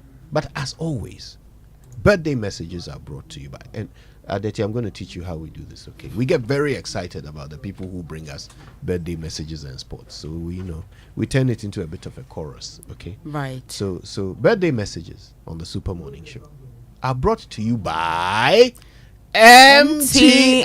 All right, this is the story behind the chorus. Yes.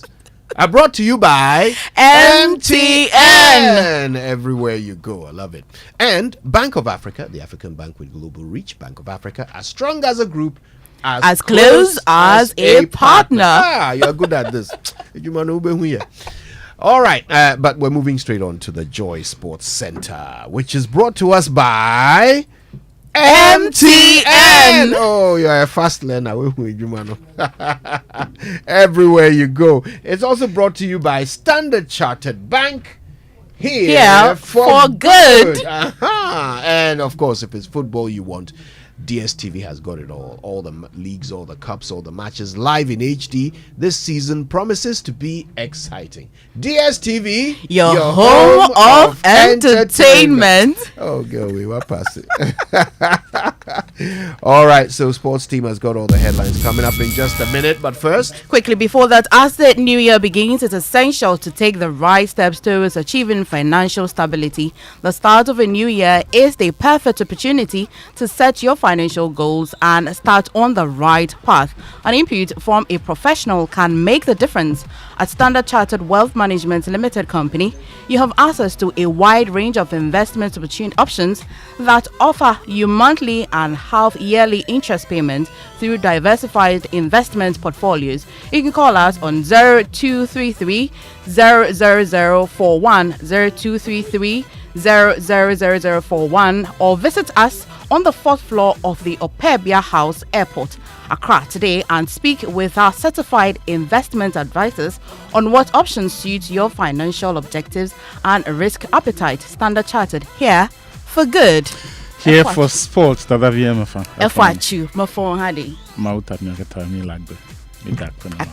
Yes, and that's how we get into the Joy Sports Center with me, Victor Achutamaklo. Coming up.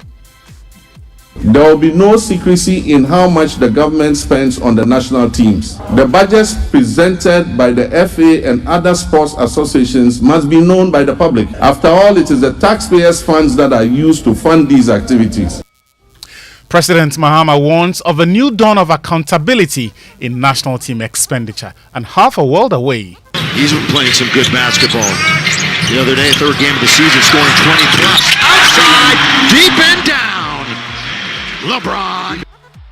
Deep and down, but still on top, LeBron James continues his age-defying run, inspiring the Lakers to a 4th straight win in the NBA. We've got details of these and more to come, but first, President John Dramani Mahama has reiterated his commitment to ensuring accountability and transparency in the management of Ghana's national football teams. He was speaking on the floor of Parliament on Thursday's State of the Nation's address, and he signaled an end to the era of keeping the public in the dark over national team expenditure. The senior national team, the Black Stars, which is now a pale shadow of its former glory, will play 2 World Cup qualifying matches. I've instructed my office and Minister for Sports and Recreation to hold the Ghana Football Association accountable to the people of Ghana as we prepare for these games, especially regarding the budget of the FA. There will be no secrecy in how much the government spends on the national teams. The budgets presented by the FA and other sports associations must be known by the public. After all, it is the taxpayers' funds that are used to fund these activities. The reduction in government expenditure and waste reduction applies to all sectors of the economy, including the Ministry of Sports and Recreation. Well, that match has since been confirmed to be scheduled for the 21st of March at the Accra Sports Stadium. But it was not the only thing President Mahama spoke about. He also gave a damning verdict on the state of Ghana sports, but also what his government intends to do about it. Ghana's sports sector, once again, which was a shining example of excellence within Africa, now finds itself at a very critical juncture. Historically, our nation has been celebrated and has had remarkable achievements in boxing, football, and athletics. Unfortunately, this is no longer the case. However, recent years have unveiled depressing structural deficiencies in administration, funding, infrastructure, and talent development. Immediate and comprehensive reforms are imperative to reclaim our rightful place on the global sports stage. Away from that, day one of the ongoing Ashanti Regional Super Zonals produced some thrilling outcomes with Prempeh College, Yasantua Girls and Opokuwari Senior High Schools dominating the event. Today is the final day of the Super Zonals and most of the final events will take place. My colleague with Love FM in Kumasi, Stephen Zando, has been following the event and has come through with a review of what happened yesterday. Prempeh College in the boys division dominated both the track and field events, and after day one lead with 37 points. Opokuwari Senior High School finished the day on second position with 30 points, while Amas came third with 21 points. For the girls' points accumulation, Yasantua Senior High School came first with 39 points, while St. Louis placed second with 35 points. But this position could change today because most of the final events are expected to take place. On the final day of the Super Zonals in Ashanti region, we should expect the 100 meters final, the 4x100 meters final, the 800 meters final, and some other notable events at the Baba Yara Sports Stadium later today as the battle of supremacy continues among the qualified senior high schools in the Ashanti region. Raymond Kwabena Yabu of Antua Senior High School set his own record and now holds the record for the highest jump in pole vaults in the Ashanti region. In the central region, things were just as heated. Joy Sports' Joseph Ayenga Walter is our man on the ground. Mfantsipim School, who are reigning champions of the Super Zonals, continue to show dominance in this year's edition. Athletes Joseph Ando Kofi, arguably the best on day one, emerged champion in the boys 200 meters final with an impressive of 21.31. Joseph believes training and respect for his elders pushes him to excel. All I can say is it's all about training, yes, and have a respect for your leaders. All right. Training and respect, that's all. Right now, if you have confidence, right now, actually, you can do it. Because you have confidence. You know yourself, you can make it. Actually, you can make it. So right now, you think you are your only competition? Yes, actually. There's nobody in Central Region. There's no one in Central Region who is faster than you. There's no one. Another trailblazer on the day was Portia Nkrumah from Edinaman Senior High School, who emerged champion in the girls 200 meters final. I feel so excited. I don't believe I can do it. My coaches encourage me that I can do it. So thanks this much, all my coaches. We just training for about training, how to start and how to finish. Other performers include Eric Bonney from Mfantsipim School, who emerged champion in the boys 800 meters, high jump, long jump, and pole vault served mouth-watering performers from various schools who participated. There's more from Joseph's reports and even from our coverage of the games in the Ashanti region on the Joy Sports socials on Facebook, Twitter, and on TikTok as well. Away from that, the International Organization for Migration yesterday launched a project aimed at addressing human trafficking in Ghana sports. The initiative comes on the back of a 2-year deliberation between IOM and the Ministry of Sports and Recreation. As the National Project Officer at IOM, Eric Akumeni, explaining what they seek to achieve. So as part of this intervention, we are aiming to do a baseline study and understand the phenomena of human trafficking in sports. We do receive a lot of requests for Ghanaians that are stranded for football reasons to be supported to come back home. But there's been pockets of the issues, but we would really want to really understand the space, the network, who are involved, what are the situations, how are these presented to the people, and then design a communication strategy to sensitize potential footballers, professionals, and then they can make informed and right decision when it comes to sports. Let's move the conversation on to Turkey, where Fenerbahce manager Jose Mourinho has been banned for 4 games and fined a total of £35,194 for comments he made after Monday's game with local rivals Galatasaray. Mourinho was accused by Galatasaray of making racist statements after the Istanbul derby, and on Tuesday, Fenerbahce released a statement saying his comments had been taken out of context. The goalless draw was referred by Slovenian Slavko Vincic after both clubs requested a foreign official to take charge of the match. But the 4th official was Turkish, and Mourinho repeated his criticism of Turkish referees during his post-match news conference and told him that if he were the center referee, the match would have been a disaster. So that's the situation with Jose Mourinho and the sanctions against him. Well, in the NBA, San Antonio Spurs head coach Greg Popovich, he met with the team on Thursday for the first time since his stroke and informed the players that he's not returning this season. He suffered what the Spurs called a mild stroke on the 2nd of November, just 5 games into the season, and the team will now be led by Johnson, the interim coach who's led Spurs to a 22-30 mark in the absence of Popovich, who's been managing the team since the 96-97 season. To the court itself, because Steph Curry, he ignited his own third quarter explosion with a 50-footer at halftime horn, then capped a 56-point performance with his 11th and 12th three-pointers to protect a late lead that resulted in their win. They won by 121-115 against the Orlando Magic on Thursday night. Here's his manager, Steve Kerr. We're spoiled around here. We're used to it, but it never gets old watching. I can tell you that.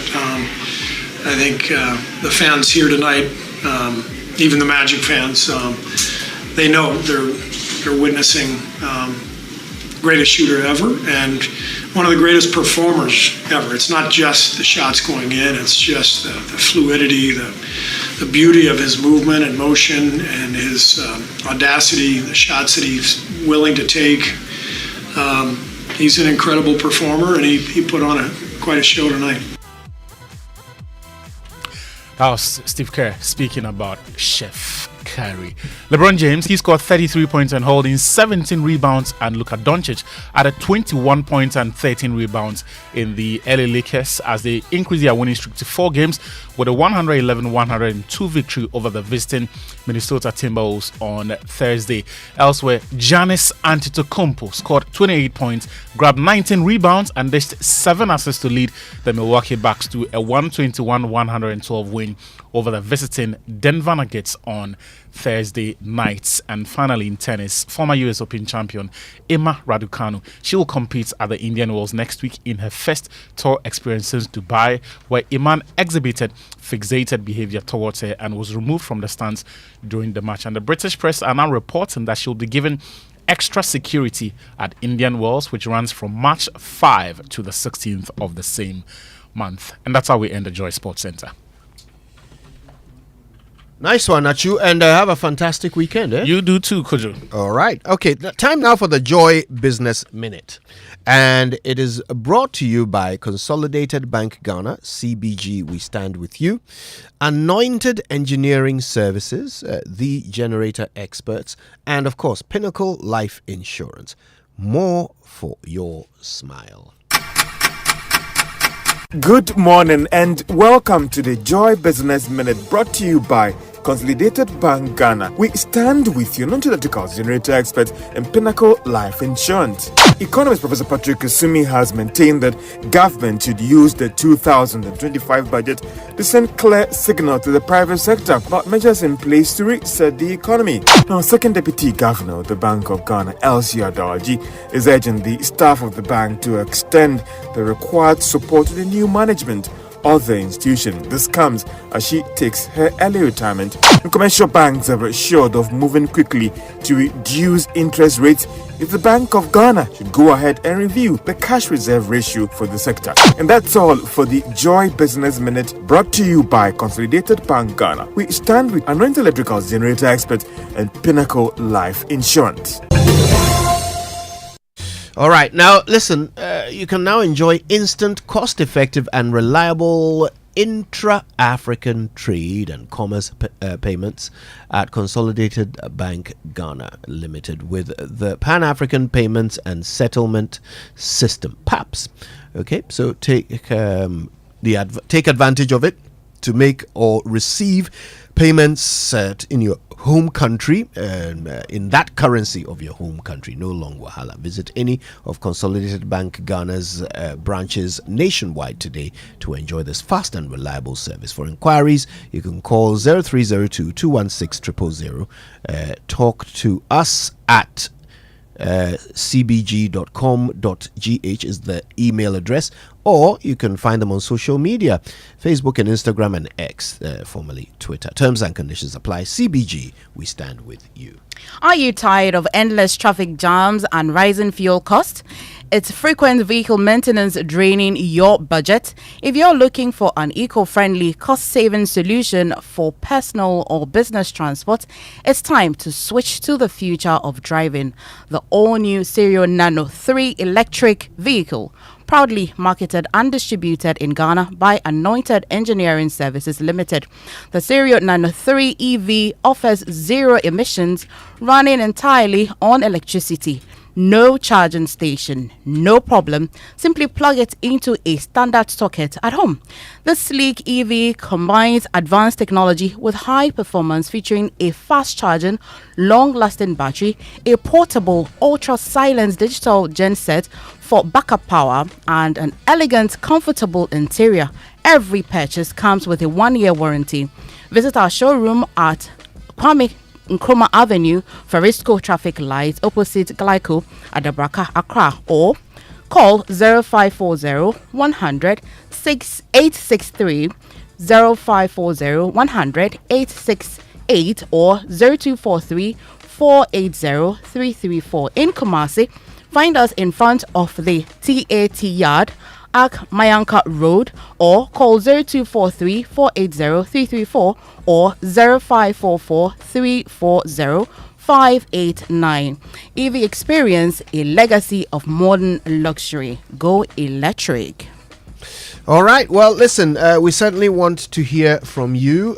We want you to tell us what you were expecting to hear in the State of the Nation address that didn't come through. Also, if you have questions for the Minister for Foreign Affairs, Samuel Okudzeto Ablakwa, send them through. We'll ask him for you. Social media messages on the Super Morning Show are brought to you by EcoBank, a better way, a better Africa, and Provident Insurance. With Provident, man, you are covered.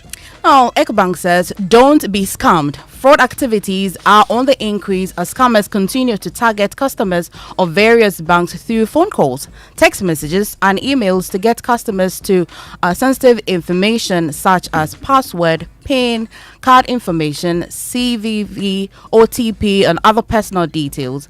Their ultimate goal is to steal your money. EcoBank wishes to advise all customers to be extra vigilant and never trust any phone calls, text messages, or emails from anybody posing as an EcoBank staff and assisting customers to update their bank details. Some of them give you an impression that EcoBank will be calling you to ask you for your account or card details, or help you link your Ghana card to your bank account, or offer unsolicited assistance. Beware, as these fraudsters will try to gain your trust and persuade you to give out your personal or account details. Protect yourself by never sharing sensitive details with anyone claiming to represent EcoBank. Always remember that bank account details can only be updated at an EcoBank branch. Also, EcoBank mobile app can only be upgraded at the App Store or Play Store. Linking your Ghana card to your EcoBank account is at any EcoBank branch or at www.ecobank.com. Do not share your password, PIN, OTP, card information, or any other personal information with anyone, whether remotely or face-to-face. Never give the 16 digits or any number on your card to anyone. Avoid any calls or messages that request to click on a link. Report any suspicious SMS, email, or phone call to the EcoBank Contact Center and delete such messages at once. When in doubt or feel insecure, call EcoBank or Contact Center 0800 00 3225 toll-free number. There you go then. All right, so listen, today on the Super Morning Show, we're talking SONA, we're talking diplomacy, we're talking corruption, we're talking about everything that went down yesterday in Parliament with the Minister for Foreign Affairs, Samuel Okudzeto Ablakwa, on Big Stories, brought to you by Telecel, Connecting Energies, and Latex Foam, your partner for life. Also, Provident Insurance has got this good news for you. It says that renew or buy a brand new motor insurance policy with Provident Insurance from January to March 2025 and enjoy exciting rewards, including fuel coupons and exclusive Provident souvenirs. Need assistance? Chat with Obaya, our friendly WhatsApp assistant, on 0242 426396. She will sort you out, bibia, and anywhere, anytime. Or visit any of our 15 branches nationwide. Provident Insurance, your reliable partner for 43 years, keeping you covered every mile of the way. Don't miss out on the special offer. Chat or buy now, or visit any of our branches, agents, and brokers today. Terms and conditions apply. With Provident, man, you are covered. And man, you are in for a good time on the Super Morning Show today, as long as you just do nothing. Keep your dial locked right here. Have you heard of the University of Gold Coast? Yes, I have. Okay, well, we're going to hear more about them in just a short while. Stay with us for that and more coming up. I beg, fix me go betete Ghana. No gari, no oil, no plantain, just beans then eggs. Hey, bruh, that be dangerous combination, no? Problem no day. I feel handle am. For Telecel, we the Bob say everybody gets what they like. That be why Made For Me bundles day. Based on your usage, if you get your own data and call packages, falla! Made For Me bundles like the way you the want them. That *530#, then buy Made For Me bundles today. Telecel. Connecting energies. Babe, today we are going on the road trip. Full tank, good vibes, no worries. Road trip? But you always check fuel prices before moving. Oh, that was before Holland Motor Insurance. Now, free fuel vouchers got me covered. Hey, free fuel? And if we break down? Oh, look, Holland's 247 roadside assistance, day for we. Sir, then this road trip, dear, means slacking. Let's go. Buy Holland Motor Insurance and enjoy free fuel vouchers and 24/7 roadside assistance, as well as exclusive benefits when you renew your policy. Get it nationwide through brokers, Holland to you offices, Shell, Melcom, or on WhatsApp with Araba Holland at 0242 426 412. You can also dial the toll-free hotline on 0800 444 999 for more. Miss Lucky Cra, grab Holland Motor Insurance now for exclusive benefits. Okay, Mr. Big Spender. Next up, ice cream.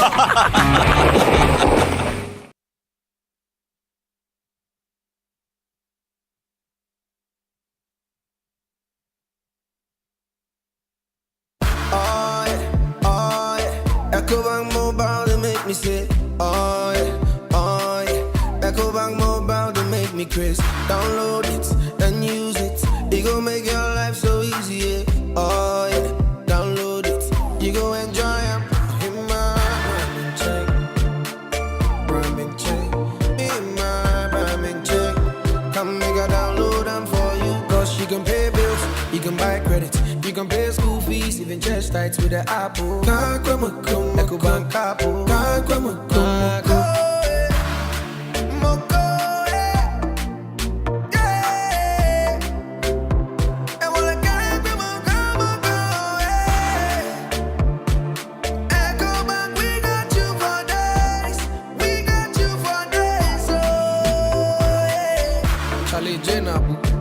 Life is easy with the EcoBank mobile app. You can pay your bills, transfer to and from mobile wallet, virtual card creation, transfer to other banks, express account opening, scan and pay, express cash, all at your fingertips with the EcoBank mobile app. You know, it's 5-star life with EcoBank. Can promise. This new year, let your journey be worry-free. Renew or buy a brand new motor insurance policy with Provident Insurance from January to March 2025 and enjoy exciting rewards such as fuel coupons and exclusive Provident souvenirs. Need assistance? Chat with Obaya, our friendly WhatsApp assistant on 024-242-6396. She will sort you out, babya, anywhere, anytime, or visit any of our branches, agents, or brokers today. Provident Insurance, your reliable partner for 43 years, keeping you covered every mile of the way. Don't miss out on this special offer. Terms and conditions apply. With Provident, man, you're covered. Provident, man, you're covered.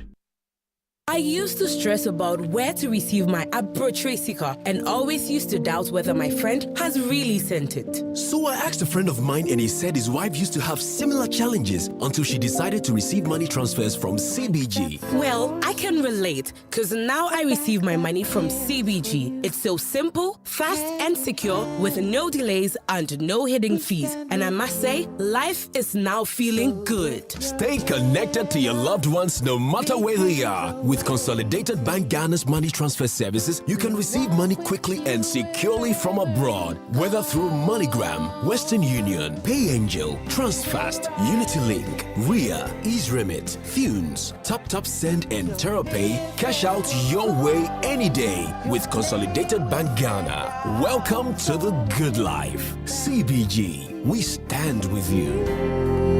We stand with you. tired of rising fuel costs and frequent service and maintenance draining your budget? Are you a transport business thinking of the best eco-friendly and cost-saving option for a car? Then switch to the Serial Nano 3 electric vehicle. The Serial Nano 3 EV is proudly marketed and distributed in Ghana by Anointed Engineering Services Limited. The sleek Serial Nano 3 electric vehicle, with its advanced technology and high performance, emits zero emissions because it does not run on fossil fuels. No need to worry about a charging station because you can charge your Serial at home directly by plugging into the socket. The Serial Nano 3 electric vehicle offers unmatched comfort, interior design, fast charging, long-lasting battery, and a portable digital ultra-silent genset for backup charging no matter your power situation anywhere. Visit our showroom for a test drive at the Kwame Nkrumah Avenue, Farisco Traffic Light, opposite Glyco Office at Dabraka, Accra. Call our hotlines on 0540 100 868 and 0243 480 334. Anointed also stocks genuine spare parts and delivers after-sales services 24/7 for our Serial Nano 3 EVs. The Serial Nano 3 electric vehicle. Experience a legacy of luxury modernized. Serial EV. Go electric. It's the most action-packed breakfast show in town. The hottest music, the best giveaways, the great interviews, and all the laughter and fun you can imagine. Don't miss the Super Morning Show on Joy 99.7 FM. It's the best breakfast show in town. Welcome back to the Super Morning Show, and this morning we're excited to be joined by very professors from the school that you know already. That is even better now, the Accra Business School, and now known as the University of Gold Coast. And we're excited to give you a reason why you should be enrolling and even getting better by enrolling with this university. And this morning I'm joined by Professor Dr. P.K. Richardson, Chairman of the University of Gold Coast, as well as Professor Elvis Cornerstone, Vice Chancellor of the University of Gold Coast, and also Professor Cedric Bell, Pro Vice Chancellor of the University of Gold Coast. Good morning, professors. Good morning. Thank you for joining us on the Super Morning Show. Pleasure. Well, Prof. Richardson, I'll start with you. I've always known that the University of Gold Coast has been the Accra Business School, but tell us a little bit about the University of Gold Coast. Right. As you said rightly, it started as Accra Business School, but it's grown to be very, very big. And last year, we got a charter to be a full-fledged university. And it combines normal academic knowledge with faith. We are a faith-based university, and that's very, very important. We combine knowledge and faith. Right. What does it even mean when you say you gain a charter to become a full-fledged university? Right. You can actually operate in this country as a university college, in which case you've got a bigger, already established university that moderates your work and awards degrees on your behalf.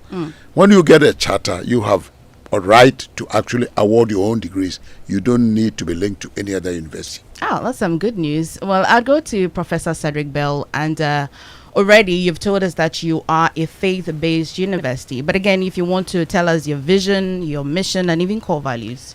Yes, and it's delighted to be back with you on Joy FM. Been here several times already. You need to distinguish between mission and vision. They're not exactly the same. Mission is about what we do day to day, so to speak. Vision is much more aspirational. Our mission is to build the leaders of Ghana for tomorrow, to try and produce graduates that are job creators rather than job seekers.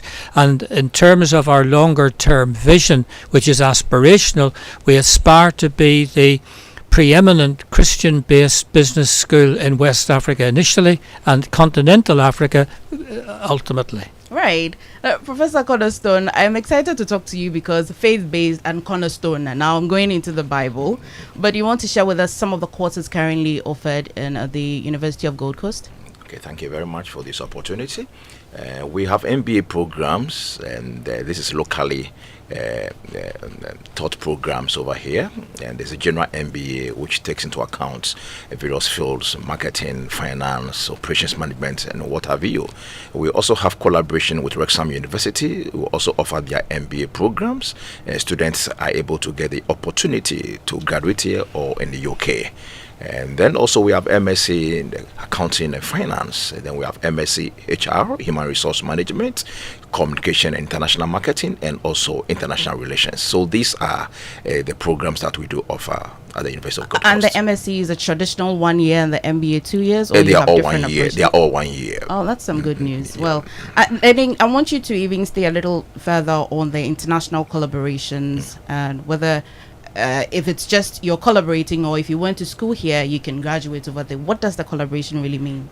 Okay, so Professor Bell is a Pro Vice Chancellor for international programs. I want him to throw more light on that. That's perfect. Okay. Yes, I think it's very important to emphasize that despite getting our charter, we're going to continue our international footprint. We have an established partnership, as Professor Cornerstone has indicated, with Wrexham. We're hoping to develop that, to expand into the area of law, potentially with them, and also in terms of PhD, which would be a development beyond masters. But the new partnership coming down the track is with a US university, Northwood University. Their president, Kent MacDonald, will be visiting us in May, and we hope to sign off an agreement to offer some undergraduate courses from the Northwood University in Michigan, whereby students ideally can do the complete course with us at the University of Gold Coast, or alternatively 2+2, 2 years in Ghana, 2 years in the United States. Right. Professor Richardson, you've already mentioned about the accreditation, but could you stay a little bit further on it? Is it accredited? It is indeed by GTEC.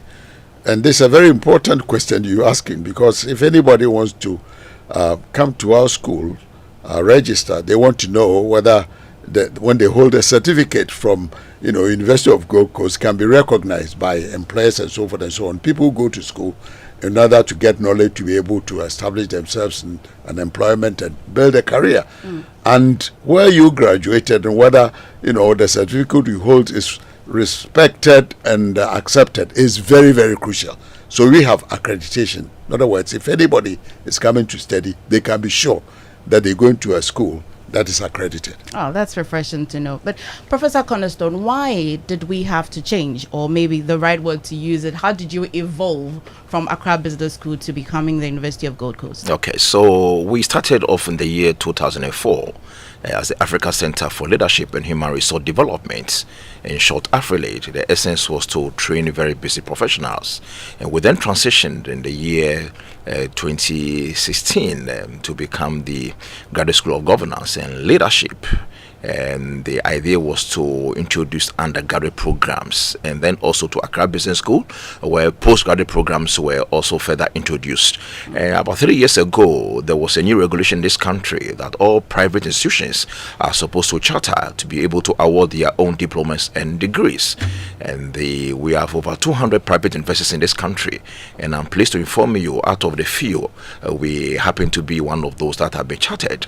And this is the reason why we needed to transition. It is a regulation in the country now, and we are very pleased with this opportunity. I'm just fascinated by and with the name Gold Coast. Any history behind it? Yes, I know. You know where we're coming from as a nation, and it's a sense of resilience, the sense of wealth, the sense of all the cultural attributes we have in this country. We feel that there should be a name in this country that takes us back to where we come from as a country, and that is the reason why we happen to go by this name.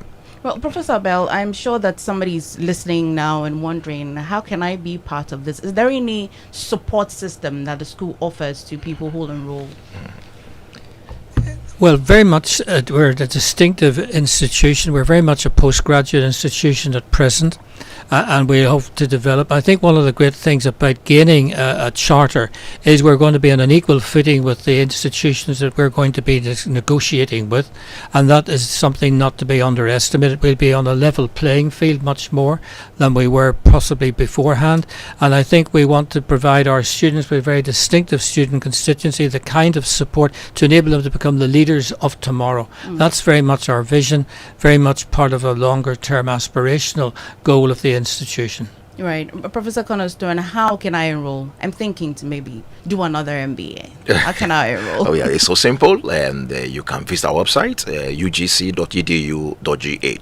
And we have all the contact details on the website. You can contact any of our program advisors, and they are ready to see you through all the application process. Right. Professor Richardson, you mentioned about the charter. I want you to emphasize about the presidential charter as well. Right.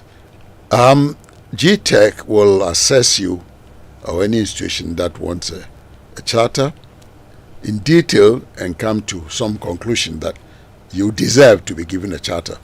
And the process is that the actual ceremony or handing over of a document that says you're okay to go and fly abroad is given by the president. So they call it presidential charter. Right. GTech is actually the assessing body that okays you, but the president is the one who holds the paper and gives it to you and say you are free to operate. Now I'm clear in my mind. But before we wrap up this conversation, Professor Cornerstone, again reiterate the courses that are offered in the University of Gold Coast. Okay, so we have the MBA awarded by University of Gold Coast.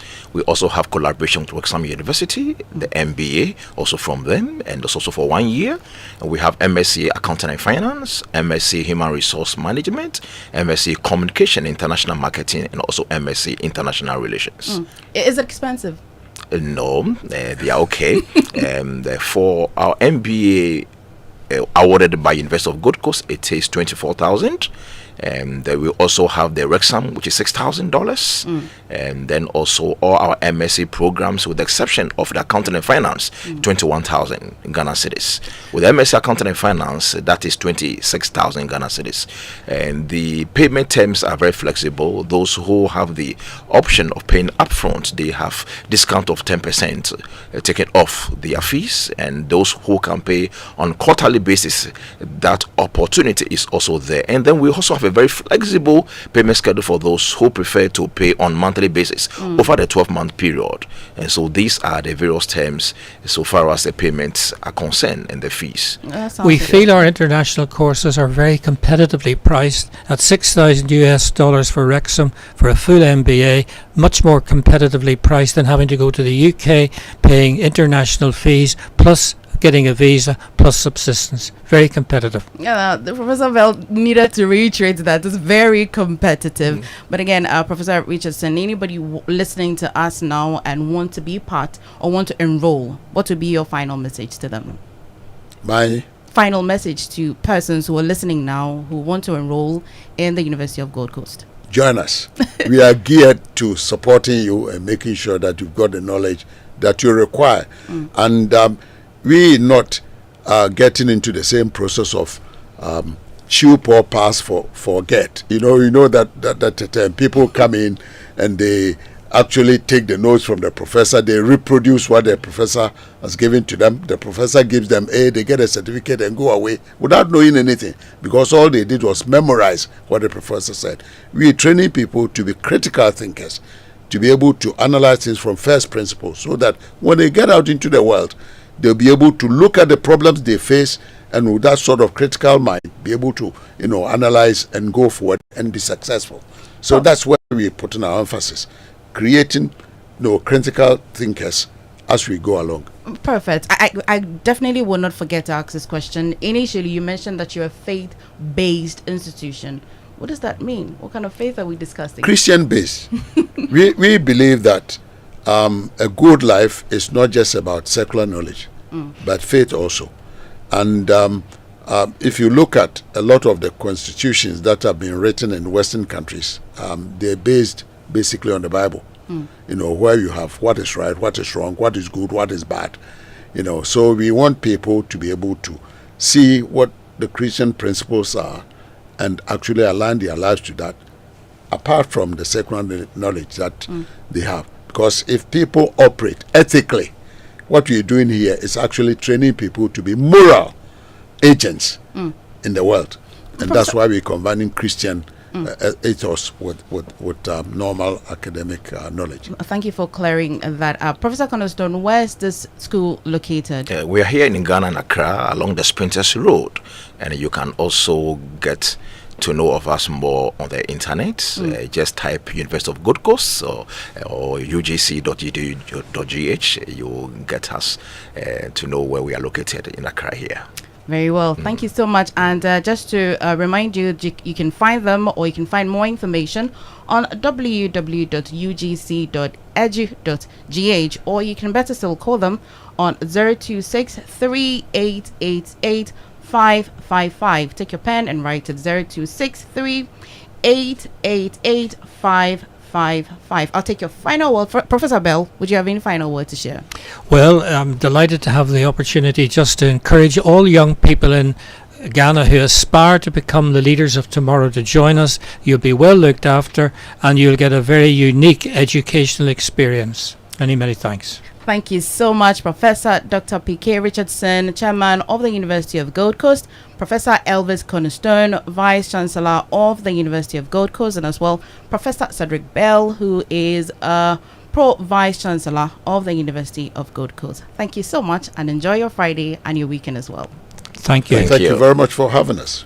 You're still listening to the Super Morning Show on Joy 99.7. Stay with us. We'll be back.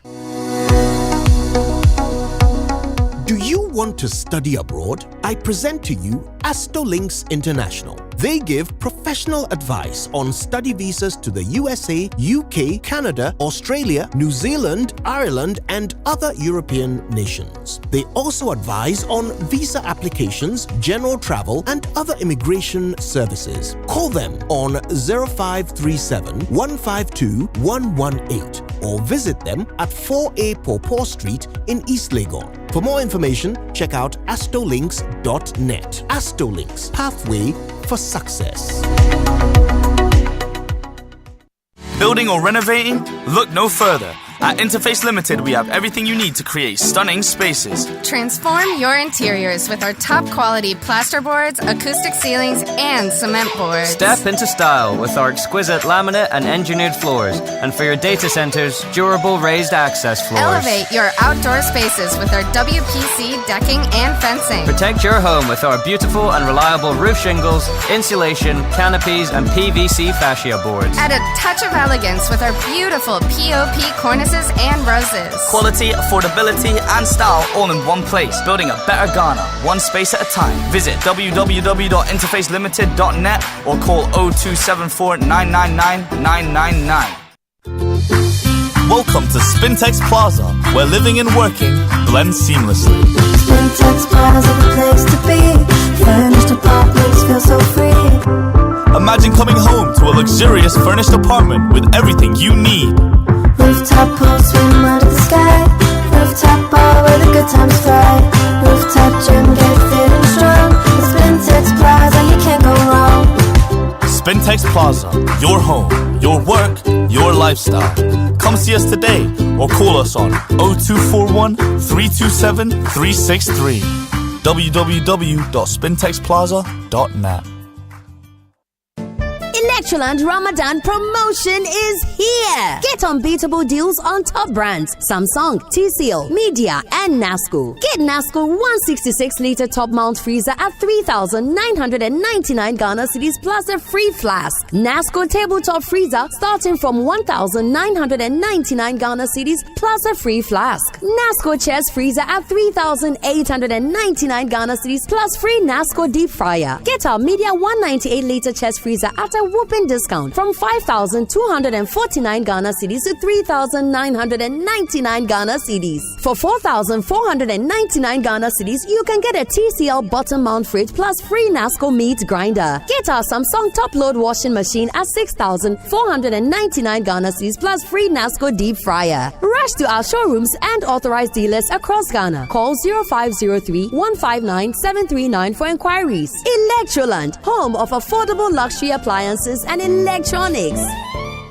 As a busy professional, I struggled with back and neck strain from long hours at my desk. To improve my focus, productivity, and well-being, I sought expert advice from the CEO of Expert Office Furnish. After being in the furniture business for 25 years, I can tell you two things that causes back pain in the workspace: bad sitting posture and not sitting on a good chair. I recommend to you the Genevia Beeper chair, the chair that helps you to sit right. When you don't sit right, it beeps for you to be able to sit right. The next will be the Enjoy chair. It takes every body shape and size. Buy a chair that will support your back and give you that comfort to be able to deliver on your job. Expert Office Furnish offers molding furniture for comfort, productivity, and style. From seating to customized solutions, plus interior decoration services, they've got it all. Find them off the Atomic Hills Estate Road in Ashonman or call 0571 386602 on Facebook and Instagram at Expert Office Furnish.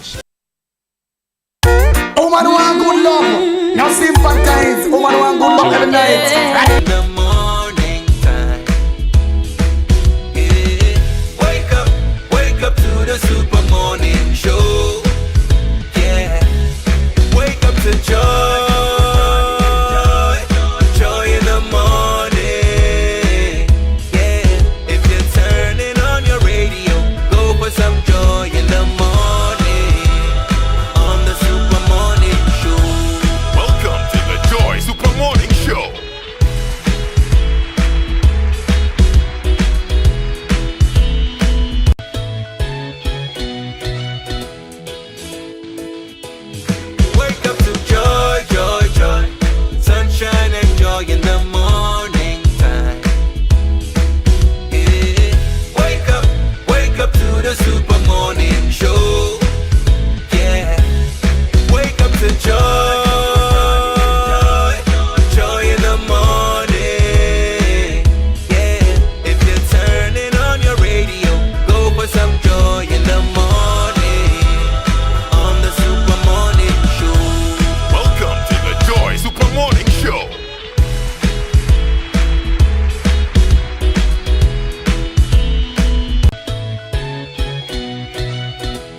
honorable members, let me give you the statement of account for the Debt Service Reserve Account, which is also popularly referred to as the sinking fund. This fund shows a balance of only $64,000 in the dollar account and 143 million Ghana cedis in the CD account.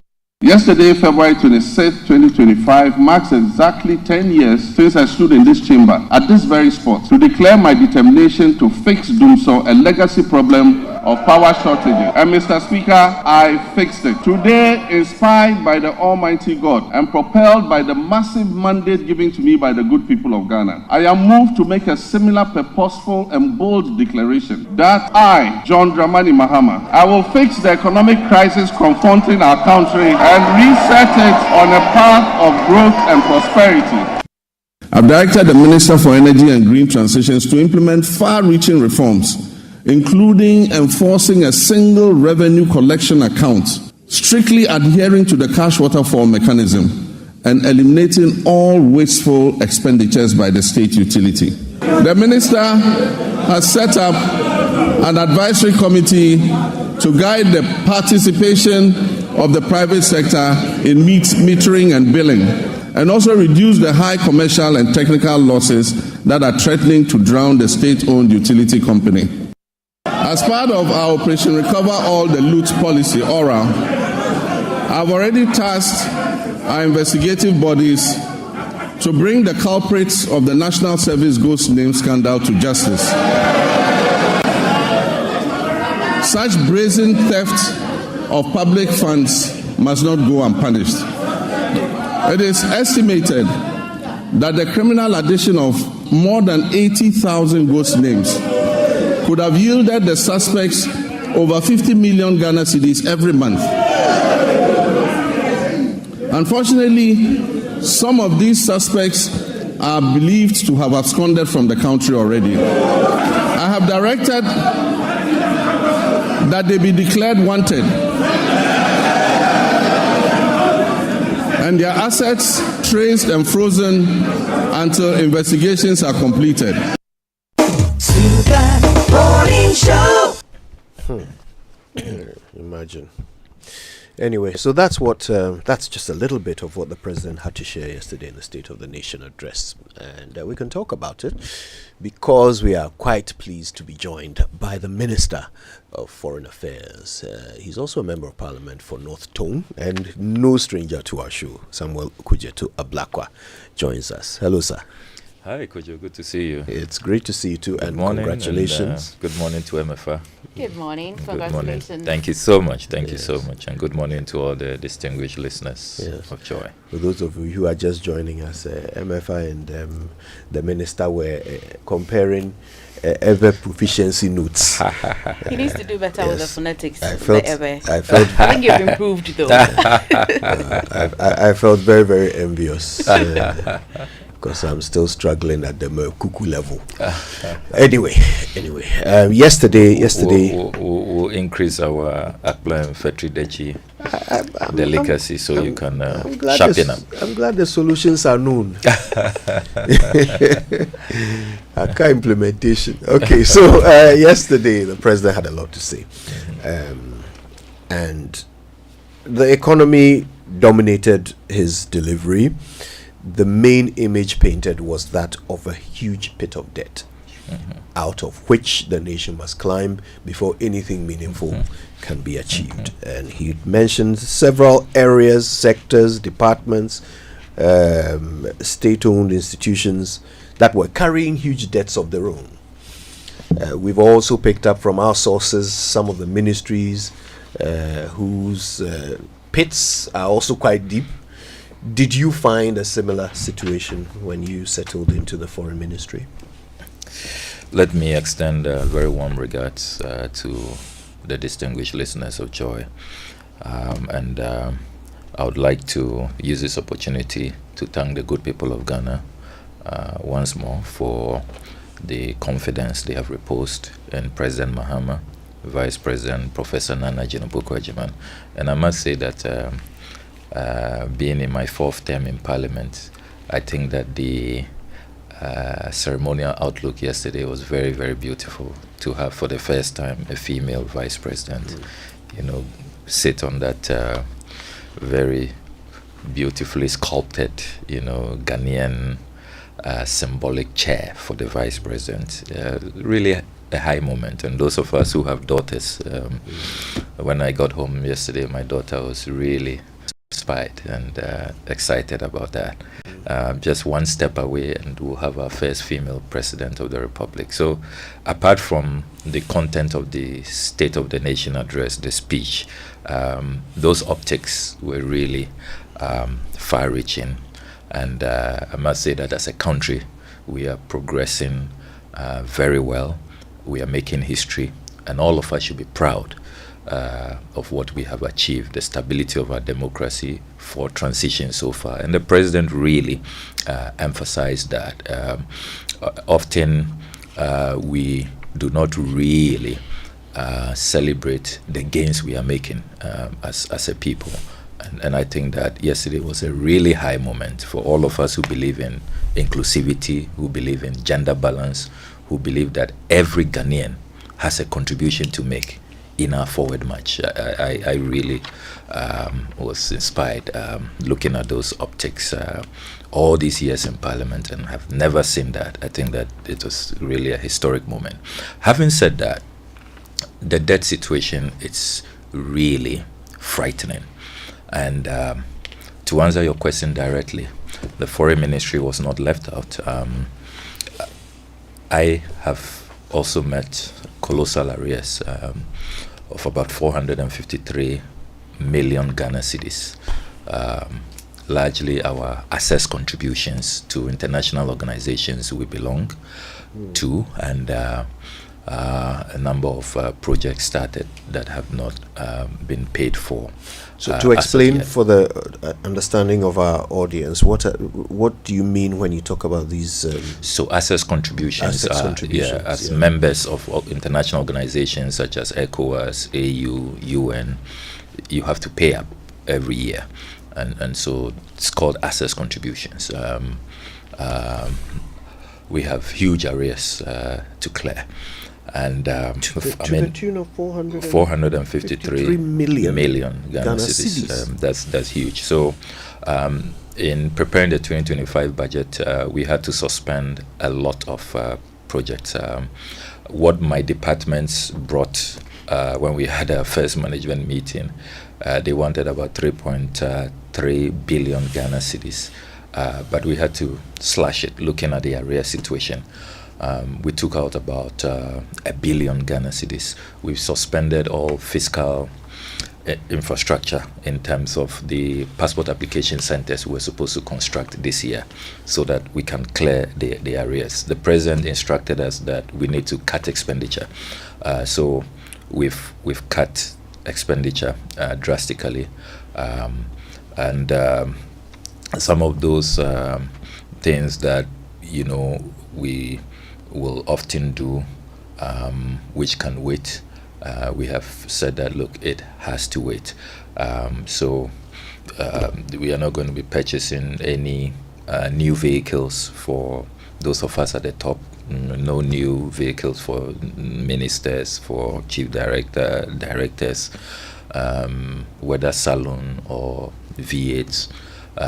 We are cutting down on even the travel expenditure. No first class travels, and so we've really taken a hit, and I think that's how it has to be.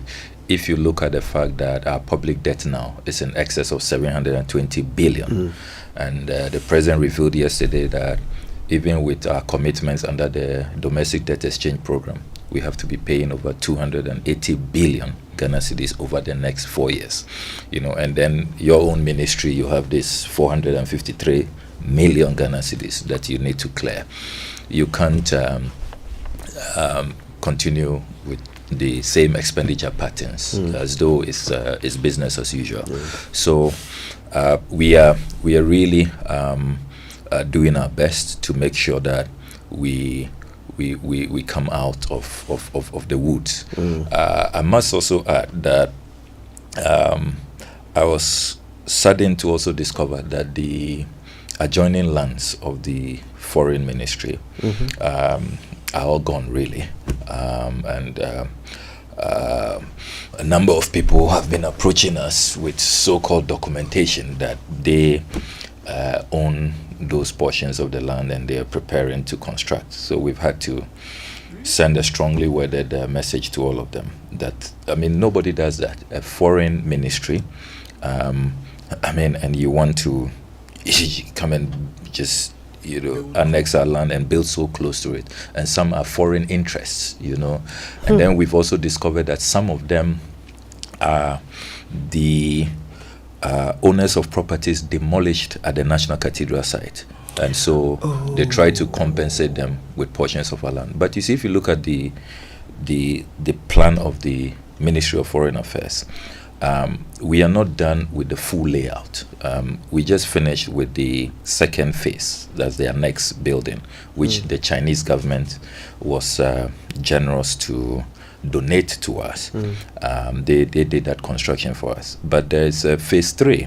And that was the plan for that land. And that land has historically come under so much attack because it's so prime. You remember that under President Kufuor, it was sold out. And then, fortunately, Professor Mills, won the 2008 elections just a few months after that sale. And so reversed it and asked everybody to come for a refund. So this is the second time that prime land at airport has come under onslaught. But we have done a cabinet memo asking for cabinet support. We are going to put up a very strong fight. And my position against state capture and the sale of state assets. I mean, all those people will have to go go back to the Lands Commission and get somewhere else to go to. We are not going to give up any inch of land. And I'm being careful because some of the people to benefit are foreigners. So you recall the Mali ambassador's residence was demolished. Yes. It appears that Mali is on the list, and then there's another. So they were offered country. land there. Yeah, but that's sort of and when I go through the handover notes and the files, the Ministry of Foreign Affairs was not even consulted. So this was just done without recourse to the ministry, and we are not going to accept that. They're not going to accept that. So, in the next few days, you are going to see a very big fight to protect those state assets belonging to all of us. We cannot do that. We cannot do that. And even the national security considerations. I mean, you're going to have some of these bodies, and they're individuals on the list. They want to build so close to the foreign ministry. You don't know who they work for, where their allegiances are, what kind of gadgets will be installed there. And nobody does that. There is no foreign ministry, in this world where its land can just be sold to all kinds of people and handed over to all manner of persons. So it's important that you draw our attention to the fact that the foreign ministry was not consulted, because then I wanted to find out this figure that you just mentioned, the 453 million cities. It's in cities, yes, right? Yes. Because I know that you served as a ranking member of the Foreign Committee in Parliament, and then I'm just wondering, did you not anticipate, did you not cite, is this figure surprising to you? And even all of these lands that you're mentioning that may have been allocated to these persons or institutions or whoever is deservingly so saying that it's theirs, did you not smell it at all? Because you specialize in at least foreseeing things before they happen. Did you not? Good question. I must say that as ranking member on the Foreign Affairs Committee, I got snippets and I must say intercepted a few documents. But as the president said yesterday, quoting the ages, it's only when you really get in, that the full length of the frog, as the sages will say. So I did not really prepare to appreciate the depth of the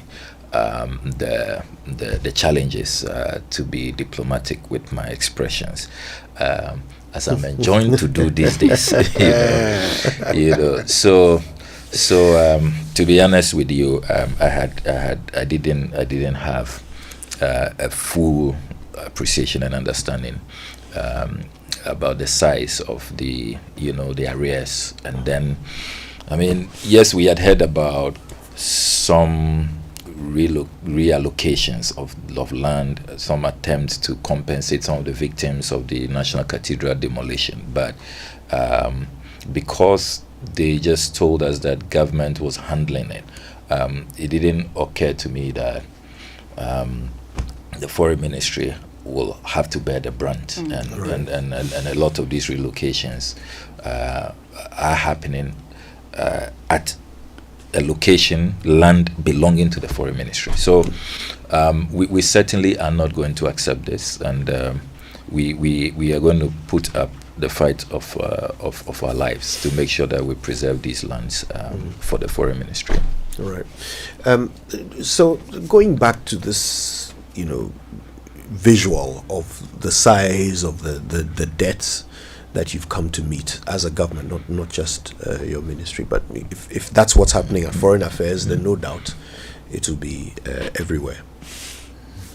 Now, the president did say that he is promising to fix the economy, reset the economy, like he promised to fix Dumso, and Dumso got fixed. It sounded inspiring to hear it, but the reality, just as you've illustrated, is that when you have such debts, whatever it is that you had intended to do must wait. Not everything can get done immediately. Is it fair to say that part of the State of the Nation address yesterday was to manage the expectations of Ghanaians that it's not everything you promised in this campaign that we can expect you to deliver? I wouldn't say that was the objective. The president wants all of us to recognize that it is not going to be an easy task. However, he emphasized that he does not want to just be a lamenter who only laments at the problem, but he wants to be a leader who can rise above a very onerous and a very difficult situation and still deliver. So if you listen to him carefully, he recounted all the manifesto promises in every sector and did not walk away from any. He has said that we are not going to cut back on free SHS. He intends to make it better. We are not going to cut back on our no-fee stress policy. He wants all persons living with disability to have tertiary education free of charge. He's committed to that. He has said that he will make sure that his national apprenticeship program, his 1 million coders program, his massive job creation initiatives, which includes even exporting labor. And I already, as foreign minister, have some very exciting partnerships that I have forged with other countries, which we'll be announcing soon, to export young people so that they can have a regulated, travel work experience, not being exploited by unscrupulous travel agents who don't come under any bilateral agreement. So you arrive, they seize your passport, they are taking portions of your salaries, and you don't even know the conditions under which you are going to work, and a lot of them come under all kinds of human rights violations. So we are going to regulate that space. So all of these major promises that he made during the campaign, Women's Development Bank, making sure that farmers receive the inputs, and the support, the cooperatives, the equipments to cut down. I mean, I was really scandalized to hear that our food import bills is now in excess of $2 billion annually. I mean, that is atrocious. So it is not to say that because I have come to meet this mess, I cannot deliver. No. He is letting the Ghanaian people know the full truth, opening the books to us so that we can all be prepared to make the sacrifices required. And that's why he commended organized labor. That organized labor, after seeing the books, because he went to the tripartite meeting and opened up everything to them, they initially wanted about 28% increase of the base pay. They then had to, empathize with government and agreed to do 10%. So you see the advantage of things like that when you open up, when you are truthful, and then most importantly, when you lead by example. That is why the president was really clear about letting Ghanaians know that his promises to cut down expenditure will not be compromised. So the 60 ministers, he says that he will not go beyond. And he's come under enormous pressure, I can tell you, within the party. All of those, when you get over 6 million votes, so many people have helped you to come to power. They have, legitimate expectations. You saw what happened at our party headquarters the last time, But he's saying that, look, party folks, please bear with us. Look at the state of the economy. The Ghanaian people, bear with us. So he's saying he won't exceed 60. He says presidential staffers, he will not do even up to half of what happened. And the campaigns I have waged about what was going on with these presidential staffers appointments. No cap, so it was just increasing every year. He has also said that he will make sure that he regulates travels. If you look at our travel bills as government, size of delegations, there have been conferences in the past where the Ghanaian government will send more than 350 people. You remember one of the COPs? What? Virtually sending the whole government to one conference to do what? And these bills don't, come easy on the taxpayer. So it is to show that he's leading by example. He will be modest, as he has already demonstrated, and then to get the collective buy-in. But the Ghanaian people should be assured. If you look at the people are calling him a magician, how he managed to even clear the DDEP commitments for our pensioner bondholders and other bondholders. It's virtually a miracle. Now, what they had to do was to virtually, sweep all accounts, halt a lot of expenditure items. He is now no government official can travel without express, permission from his office, from the chief of staff's office. If you don't have permission to travel, you will be queried, and I'm told that after first query, you'll be taken out of the government. So all of these interventions are helping. That's how come he was able to clear, the DDP commitments. And I think that really, if we look at it this way, that yes, I've inherited a bad situation. I'm determined to bring us out of the woods, but we need also to transform our country. We can't just be static. You have to create jobs. You have to industrialize. You must fix agricultural problems. You must make sure that education works for the people. So bear with us, sacrifice like organized labor has just done, and then together, and as he put it, when we grow the cake and it becomes bigger, then we can all, share. I think the question is how we grow the cake in this short 4-year period. You look at revenue, GRA's total target for 2025 is 200 million, 200 billion, right? Yeah. If you compare that to the bills we have to pay, it's nothing. Yeah. So the question is there enough time? Is there enough time for the cake to be grown? That is a multi-million-dollar question. You have to be creative. We all know that the president has only 4 years. He can't do anything about that. That's what the Constitution says. But I've heard the finance minister say in cabinet that he believes he can come up with creative ways to plug the loopholes. He thinks that GRA can do far better And so he's young, dynamic minister coming up with a lot of innovation. I am quite confident that he can do some magic. And, interestingly, he's saying this at the same time promising that a number of tax handles will have to go. Yeah. E-levy, will have to go. He says betting tax will have to go. He's even having a closer look at the COVID levy and all of that.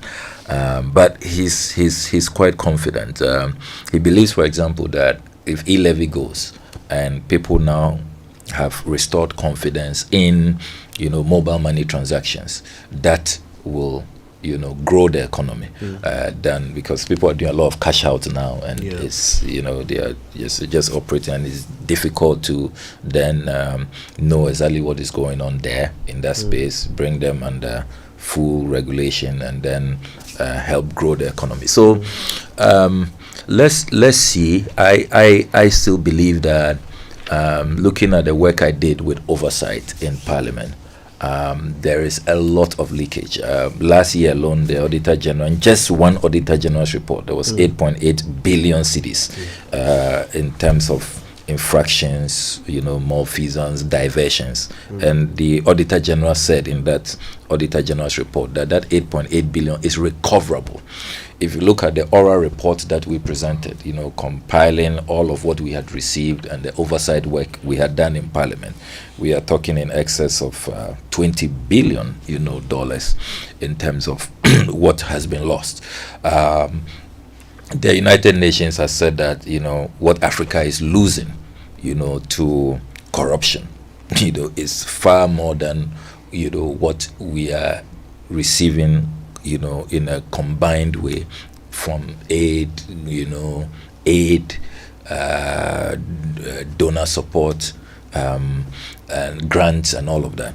So I am really convinced that if we plug the loopholes, if we vigorously fight corruption, eliminate it, I think that we can find the resources to fulfill all these manifesto promises which brought us to power. It's good that you've mentioned oral. Of course, you can't be here and then we won't talk about oral, considering that you have submitted the report. Now, many have said that most of these resources that we have lost, as you have estimated that we're recovering about, if we are supposed to be recovering, it will be a little over $20 billion. Dollars. Yeah. Thank you for that. Many have said that it is woven into schemes and policies which can amount to nearly unrecoverability. Have you estimated, are we genuinely able to recover all of this? And if we are unable to recover all of this in a very fair and feasible manner, what's the percentage we are likely to recover? Possible percentage. And did you put a cost to this percentage to say that, is it even worth it at all to want to spend this amount in recovering nearly nothing? Good. So in terms of expenditure to recover, the oral work we did was sacrificial. Nobody took any salary, no allowance. Even the websites we designed and all of those things were pro bono work, gratis. And so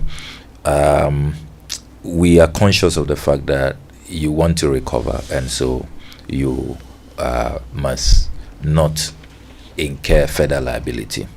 Now, having said that, the amounts to be recovered, we need to be realistic to say that it's not going to be an easy task, but it doesn't mean it is an impossibility.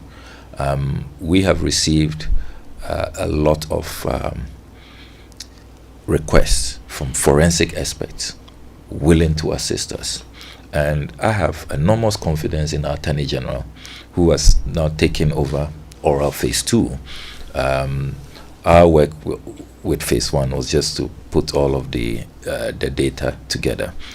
Phase 2 is going into actual recoveries, prosecutions, and you've seen the work they have started. the arrests, the invitations, investigations, and prosecutions are going to start in the next few days. Already, I'm hearing that some people have offered to return some of what they have been accused of. So I am confident that a sizable chunk can be recovered. If you take National Cathedral, for example, for the life of me, I don't know why Carrie Summers should get away with the $6 million that he was given to go raise funds for us. I mean, and I went to the United States of America. I know where he is. We can get him. He must return our $6 million. Why should he keep it? Why on earth should he be allowed to keep that $6 million? And that's a lot of money, all the inflationary pricing that took place. I mean, we look at that pit, $58 million.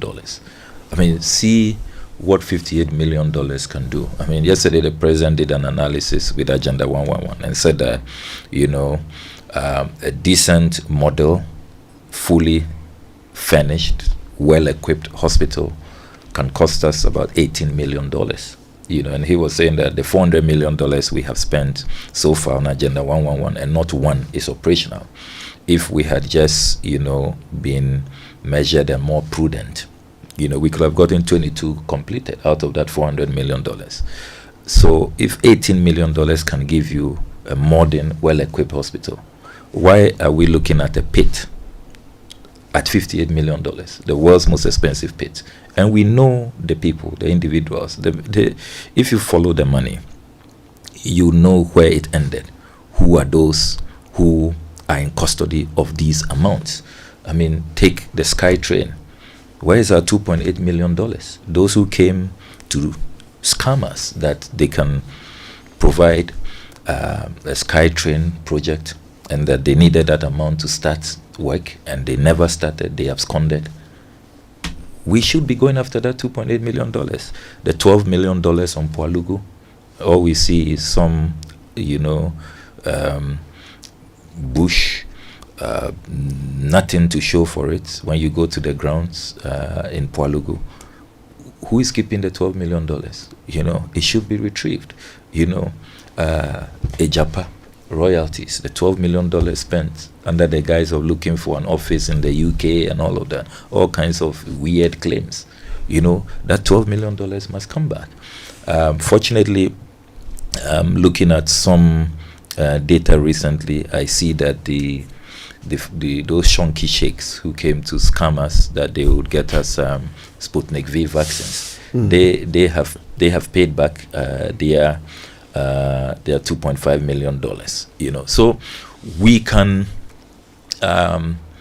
put our best effort and retrieve a lot of these amounts. Now remember that when we talk about oral, it is not only about financial crimes against the people. We are also talking about fiscal assets that people have looted, basically, grabbed for cheap. I mean, all those who are in possession of land at cantonments, some paying 42,000 cedis, 120,000 cedis. I believe that there can be a scheme under oral where we do independent valuation, value all of those lands. What every other Ghanaian pays, let's get them to top up. If Kojo, you want to own a cantonment's land and you are asked to pay $500,000 or $1 million, those my colleague politicians, some sitting with me in parliament, and that's why some of them hate me so much, who have paid 42,000 cedis. Simple, let's ask them. Oral should ask them that we've done an independent valuation. Bring your top up. You are supposed to bring $680,000 or $780,000 as top up. So bring your top up if you do not want the state to retrieve it. And that's why, look, yesterday one of my highlights with the president's address was the pledge that government is now going to sponsor. Initially I was the one sponsoring a private members bill prohibiting politicians and politically exposed persons from purchasing state assets. Now the president says that he will champion that himself. I'm so excited about that. That he is going to, the government would now sponsor that legislation. So just imagine how much we can get if all of these assets that were sold for cheap, including what I've revealed happening to the Ministry of Foreign Affairs lands, can't we ask these people to pay top-ups? If you don't want confiscation, if you don't want us to return these assets to the state, then pay the fair market value. Because you see, a few people in the political class they're just causing us, a lot of opprobrium, a lot of anger. The ordinary folks who work so hard all their lifetime so that they can pay a fair market value. You come into politics a few months and you can just grab these assets. It's not fair. It makes nonsense of hard work. I'm sure there are many who we agree, must get them to pay a fair value. There are many who agree. There are many who are also excited that the government is now going to sponsor that bill. I am one of those people. However, I still try to think about the legal space within which you are asking people to either top up or return these lands. Because, first of all, once that bill comes into law, you can't be retrogressive with it. That's true. But even now, when you go to such a person who has paid 40,000 cedis for land that ought to have cost him $1 million, right? And you say to him, top up. By what law can you compel him? Because much as the price is ridiculous and unfair, it's not illegal. So by what law can you compel him to do this top up or return? I have often heard this argument, and I take the view that there's a reason why lawmakers before us put in our laws causing financial loss to the state. I believe we can come under that law. If a transaction causes financial loss to the state, it makes what you have done illegal. So we can come under that ambit. That look, this same period, fortunately, it's an open market. This same period, Mr. A, who probably works at Joy, same size, a plot of land, paid $1 million. You, because you belong to the political class, you have gone to pay 42,000 cedis. Same plot of land, same time, same period. We are declaring that this is causing financial loss to the state.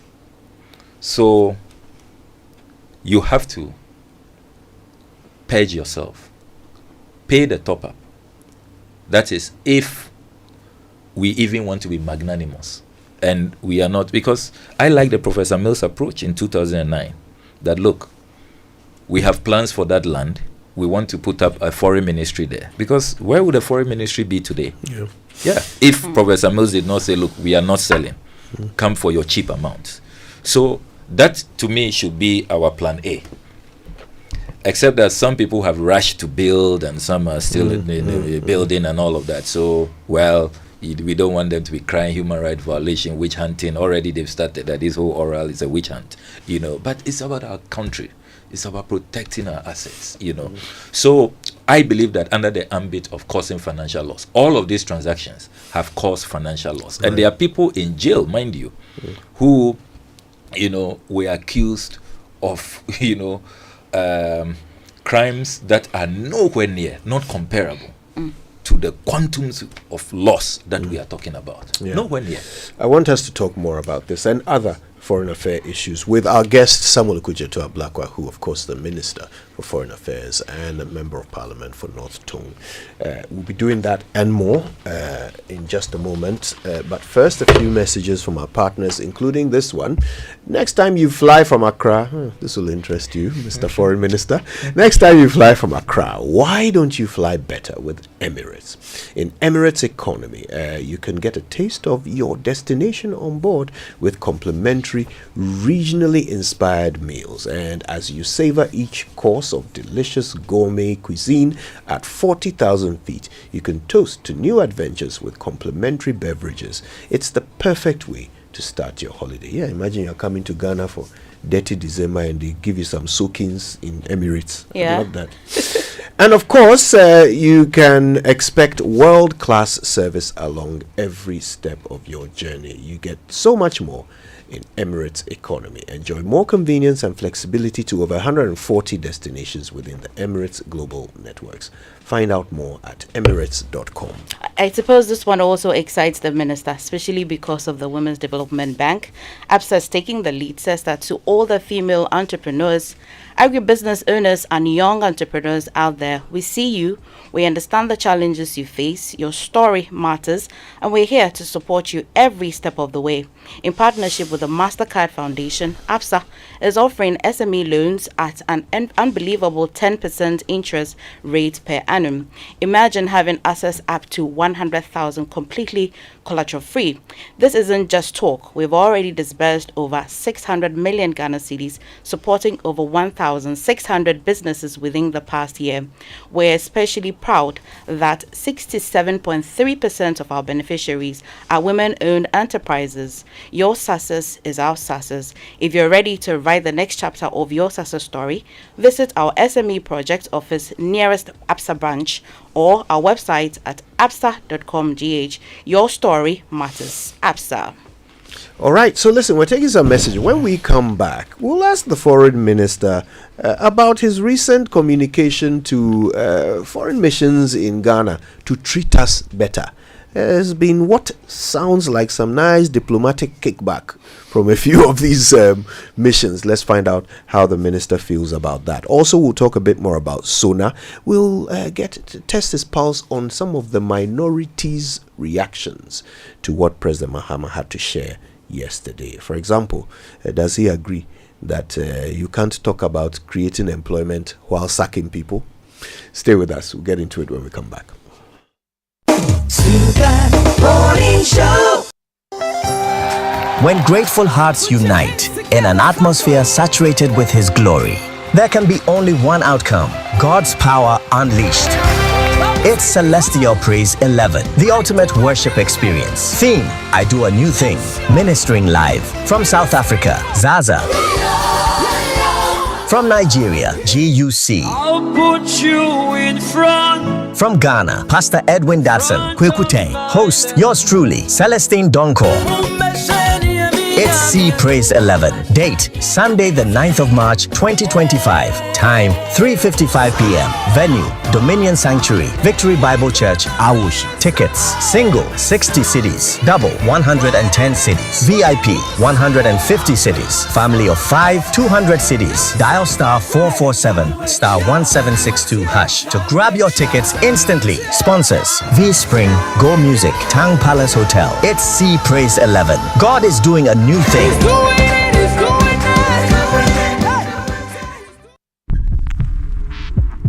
Wear a condom for sex and protect yourself from HIV. HIV has no cure, no condom, no sex. This message is brought to you by the Ghana AIDS Commission.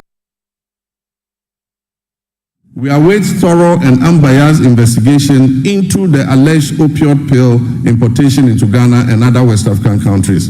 Mr. Speaker, next, our health sector faces significant challenges that jeopardize the very foundation of affordable health care. The Ministry of Health has a total liability of nearly 15 billion cedis when co-financing obligations, judgment debts, and payments to clear medical commodities at the ports are all put together. The last major hospital equipment replacement program was undertaken in 2014 when I was president. Since then, most hospital equipment in the Ghana Health Service facilities have deteriorated or broken down. I'm pleased to report that Ghana's internal security remains stable despite developments primarily rooted in chieftaincy disputes. We firmly believe that even amidst conflict, it is essential for our citizens to coexist peacefully and seek amicable resolution to these disputes. We'll initiate comprehensive reform across all security agencies to strengthen our national safety and security.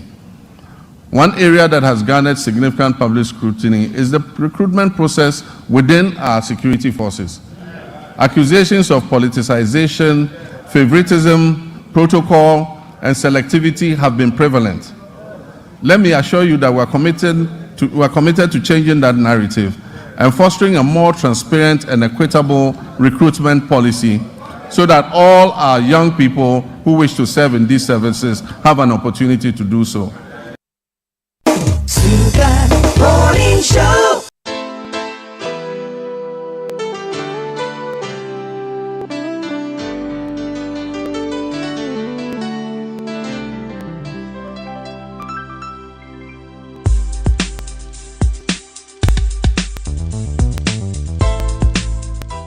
Welcome back. It's 9:23 on the Super Morning Show. Our guest is Samuel Kujeto Ablakwa. He's the Minister of Foreign Affairs, and he's also the Member of Parliament for North Tone. Has been for 4 terms now. This is 4th term, and still going very, very strong.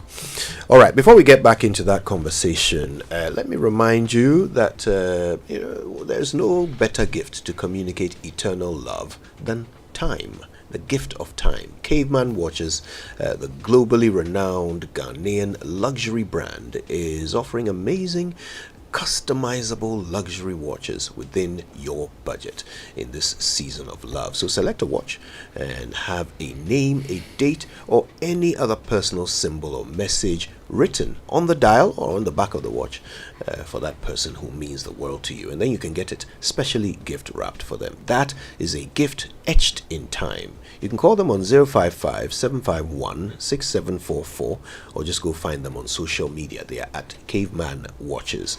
You can also check out their new website, which is cavemanwatches.com. Caveman Watches, hashtag be remembered. Well, are you upgrading your office space? Call the expert. You want a healthy chair that takes care of your spine? Call Experts Office Furnish Company Limited for your ergonomic swivel chairs today. Your ergonomic swivel chairs has intelligent seat cushion with dynamic bionic spine pressure relief design. The dynamic smart motion back support technology is equipped with double wing support chips. These ergonomic swivel chairs have great benefits for your health and spine.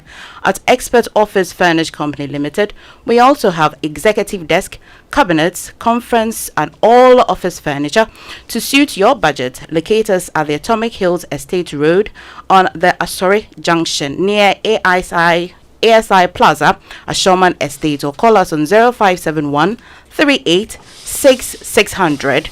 Or find us on Facebook at Expert Office Furnish Ghana, or Instagram Expert Office Furnish, or Twitter at Expert Furnish, or better still, visit them on www.expertofficefurnish.com.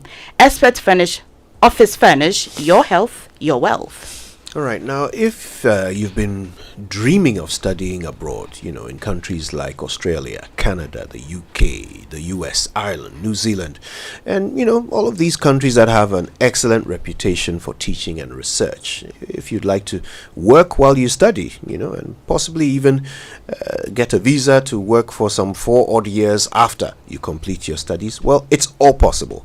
All you have to do is talk to our friends at Astolinks. They'll give you information about admissions, scholarships, and how to secure your visas. Astolinks is at number 4A Pawpaw Street in East Legon. You can call them on 0265 341 070 or just go to astolinks.net to find out more. Astolinks, pathway for success. And what a way to kick off 2025. Holiday Inn Airport City is now Palms by Eagles, offering a fresh, delightful experience. The newly improved hotel is ready to welcome you with unmatched hospitality in the hearts of Ghana. We have cozy rooms, lounge for relaxation, and the right facility for your meetings, events, and conferences.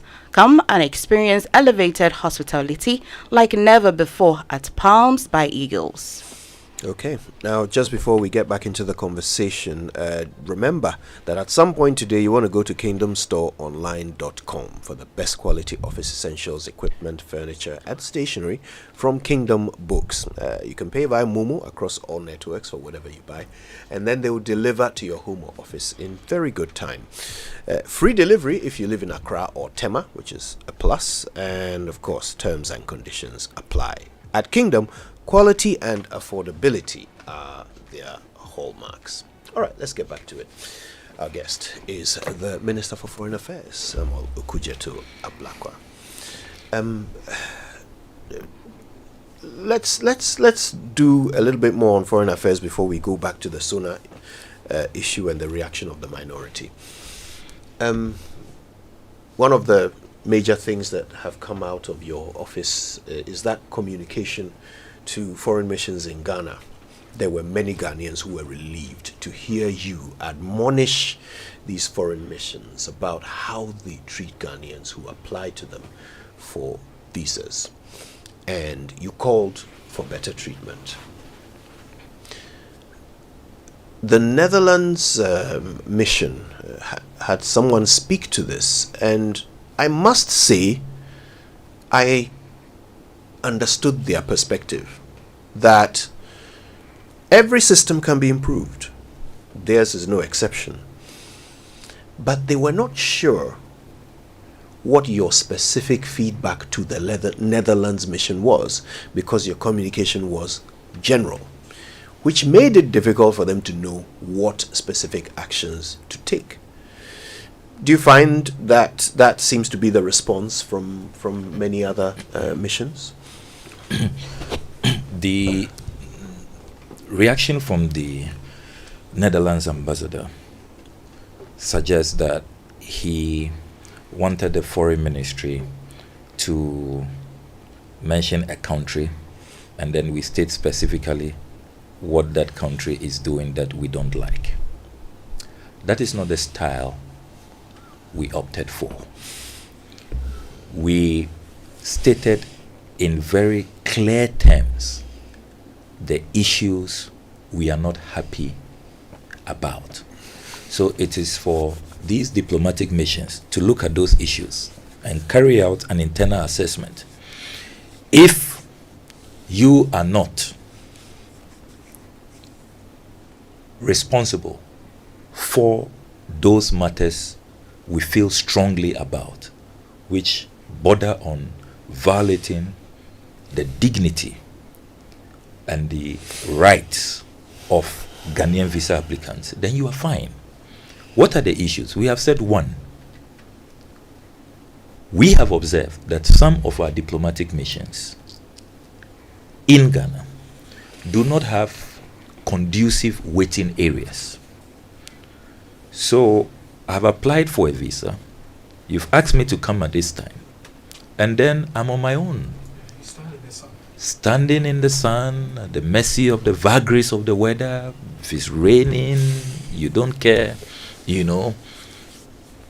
That is not acceptable. Moving forward, we will not accept that as a government and as a people. I mean, I have quietly gone to some of these locations following petitions that we have received at the ministry from outraged Ghanaians. And I have seen for myself that this ordeal, this trauma, is not acceptable. Things can be done better. We all have shared values. And international good governance does not warrant that kind of treatment. So, one, the conducive environment where you can wait for your turn to be called for your visa interview in dignity is a matter that we will not compromise.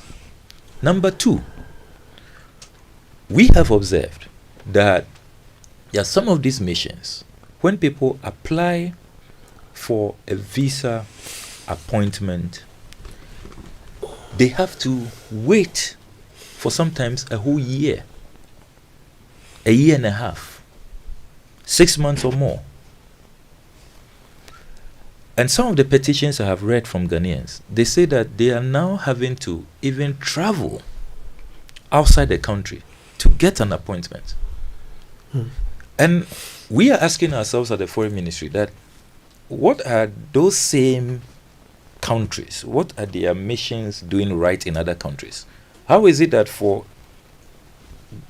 for country A in Ghana, where you apply for a visa and it's 6 months, 8 months, 1 year ahead before you can get an appointment. Sometimes even on medical grounds, on emergencies. However, when that same applicant travels across the border, same country, sometimes their population even much bigger than Ghana, sometimes 5 times, 4 times, 3 times bigger than Ghana's population.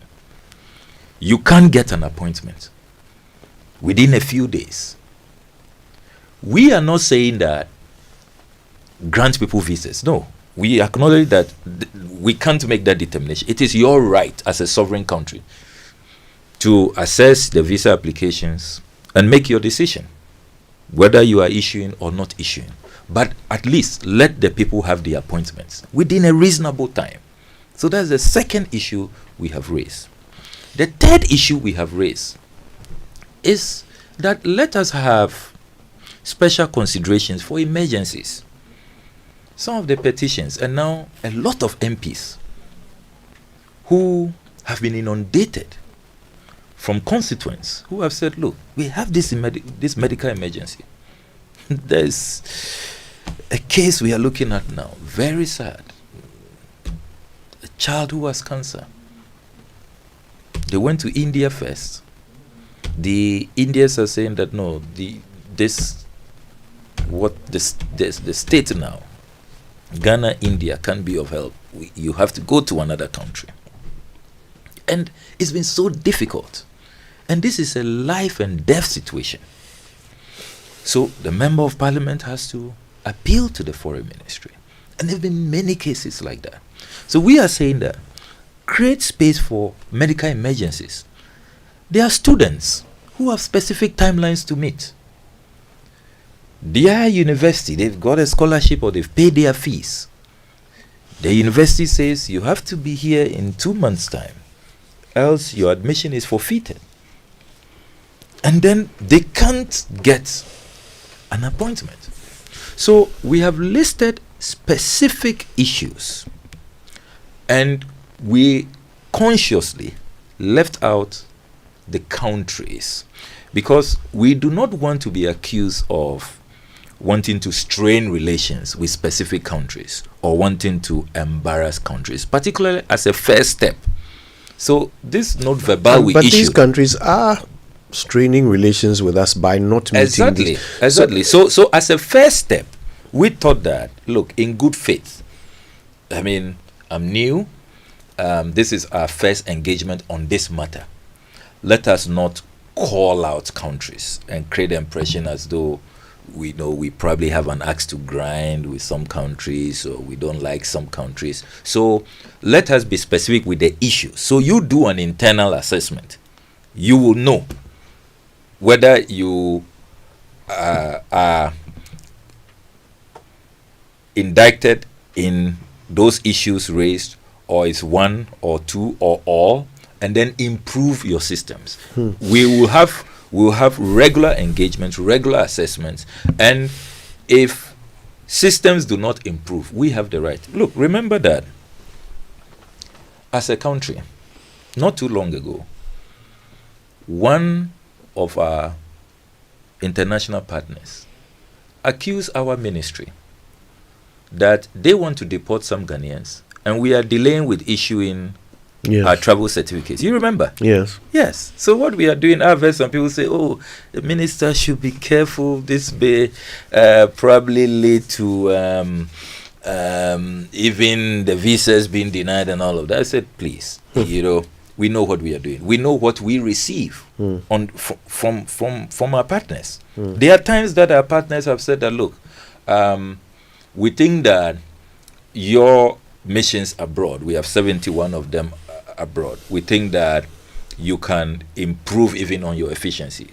We have all of those note verbals. So if they can admonish us, they can say that, look, we have been trying to deport some of your nationals, you are not cooperating, you are delaying in issuing traveling certificates and all of that. Why is it that under the time-tested diplomatic principle of reciprocity, we cannot also assert our rights and say that, look, this has been going on for some time. We are receiving countless petitions. We ourselves can see when we drive to work on a daily basis as we go about our normal activities, we see what our fellow compatriots are going through. And we are saying that, please, enough is enough. So there's nothing wrong with this at all. You know, I recognize the method.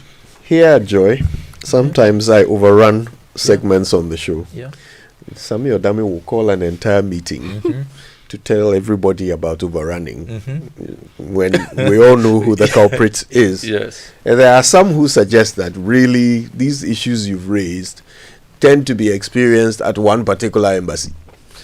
And this is just your way of firing a shot across the bows without targeting, someone in particular. But if it's one place where these problems are, well, let's talk to them directly. Well, to be honest with you, Kojo, the petitions we have reviewed at the ministry is not one embassy. It's not one embassy. I would say that not less than 10 embassies have come up for serious, protests and outrage from our nationals.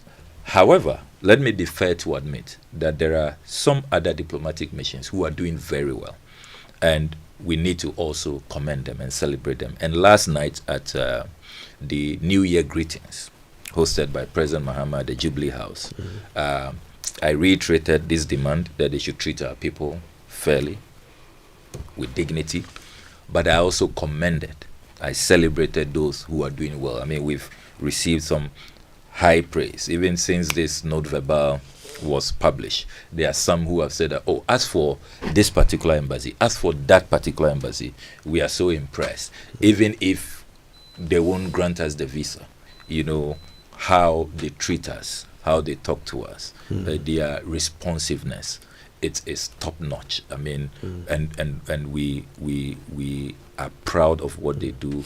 We are satisfied with the kind of consular service that they extend to us. And so, have you given a deadline to those who you are expecting to take action? In our engagements, we have said that they should take immediate steps. What happens if they don't? So then we will go to the next level, and that's where we will begin calling out specifically, directly, and they will have to. And you see, don't forget that in diplomacy, you have all kinds of tools available to you, and some countries do that very well, even with visa fees. Do you know that there are some countries that they don't have the same visa fee? The visa fee is pegged according to what your country does. So yes, so if you are applying for a visa to go to come to my country, depending on the country you are coming from, we check what they do to our citizens. So if they charge our citizens who are going to your country $100, you pay $100. If another person coming from another country is applying for a visa and we check, they say $20, $10, that's what you pay. That's wonderful. So yes. And whilst you're at it, are we also looking at our own missions in other countries and their performances, how well they're doing over there? And whilst you're answering this question, just yesterday, you mentioned the president's, at the New Year greeting. Yeah. And he mentioned the Ghana Labour Export Program, yeah, vis-a-vis the bilateral labour agreement. And I'm curious, there's a launch, and then what will be the model? What shall I look out for? Yeah. Are there also any pending, bilateral agreements that you're looking to enforce? Absolutely. And let me begin with the Ghana, our own mission. Our own missions. There's 71 of them abroad. We're currently doing a review, and we have said that standards will have to improve. We have to improve efficiency. We've said that particularly Ghanaians abroad. That's why we are establishing a consular fund to extend consular assistance, take care of the needs of Ghanaians, even those who face deportation. We will not just accept, hook, line, and sinker. We'll put up a defense. We'll get them lawyers. There will be some assistance extended to them, and we expect all our missions to do that. That is why I've created a new desk for students as well. You may have heard that announcement. We've looked at the data where we have a considerable number of students. We have set up student desk because too often, unless students in those countries demonstrate that a scholarship has delayed, remittances have delayed, we don't have accommodation before, when the media picks it up, then authorities. Meanwhile, we have an embassy in that country. It doesn't speak well of us. So we have said that student desk should be established, and then they should engage with these students, their leadership, and make sure that they are ahead. So their concerns should be channeled. It doesn't do our image good when these students have to go on demonstrations, go out there and, if you like, wash our dirty linens in public. It does not help our image. So we are improving consular relations. I can confirm to you this morning that we have also established what we are calling a delivery unit to spearhead the institutional reforms that we are carrying out, and it's chaired by a distinguished ambassador. What the delivery unit is doing is to make sure that all these missions abroad are efficient, they are more responsive. Ghanaians should not be calling numbers and nobody picks up. I mean, the minister will also call. I've started making calls, and I know embassies that are responsive, those that are not responsive, and we know what to do to them. I mean, that is why if you look at our bills, we spend billions of cedis taking care of our foreign service officials abroad, keeping these diplomatic missions open. It is not cheap, and we must get value for money. We are using taxpayer resources. So the people who take care of these bills, who pay for your stay in those countries, the least we can do for them is to make sure that we are serving them well. So we are insisting that within, charity must also begin at home. We also become more efficient, more responsive, and we are doing that. Ambassadors have also been given clear KPIs, particularly under our economic diplomacy priority area. Diplomacy must impact positively the welfare of the people. It's not just about, keeping our missions open. How are you contributing to industrialization, to job creation? What are the opportunities that you are creating for our people, particularly the youth? So these are all areas that the other one will be the Ghana Labor the Ghana Labor Export Program. You know that unemployment has worsened, and from about 8% in 2016 to now 14.7%, and really, if you look at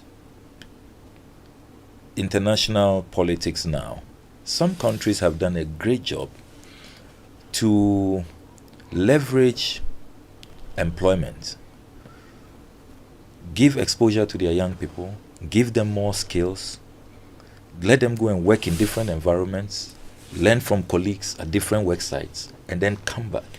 Countries like Cuba, Indonesia, they are doing that so well.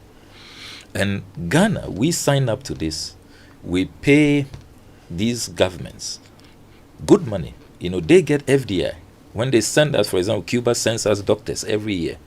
We pay for it. People think it's just, even though, yes, we celebrate the Cubans, they do very well because some of the, places they agree to go work, outskirts, remote areas, they don't complain, and you find doctors there, including in my constituency, and we celebrate the Cubans for that. But there's a bilateral agreement, and Cuba generates some FDI from that. So that's what we want to do. That's what the labor export program is about. So the president is saying we'll set up a department, we will train the people so they have international certification, and then they'll go out there, work, whether you are a nurse or a doctor or a welder or a carpenter, a plumber, whatever your passion is, we give you the certification so that you are certified. Nobody can deny you your appropriate wages, and then there's a portion of that the receiving government will pay our government, and then you will also get your good money. Now, when they also know that your government is aware that you are here, remember all the reports every now and then about Ghanaian workers abroad who are being maltreated, by their employers, their rights being violated, and all of that. It's going to stop because you have the whole arrangement regulated, and they are aware that the government knows they are there. There's a bilateral agreement covering that. So that's what we are going to do.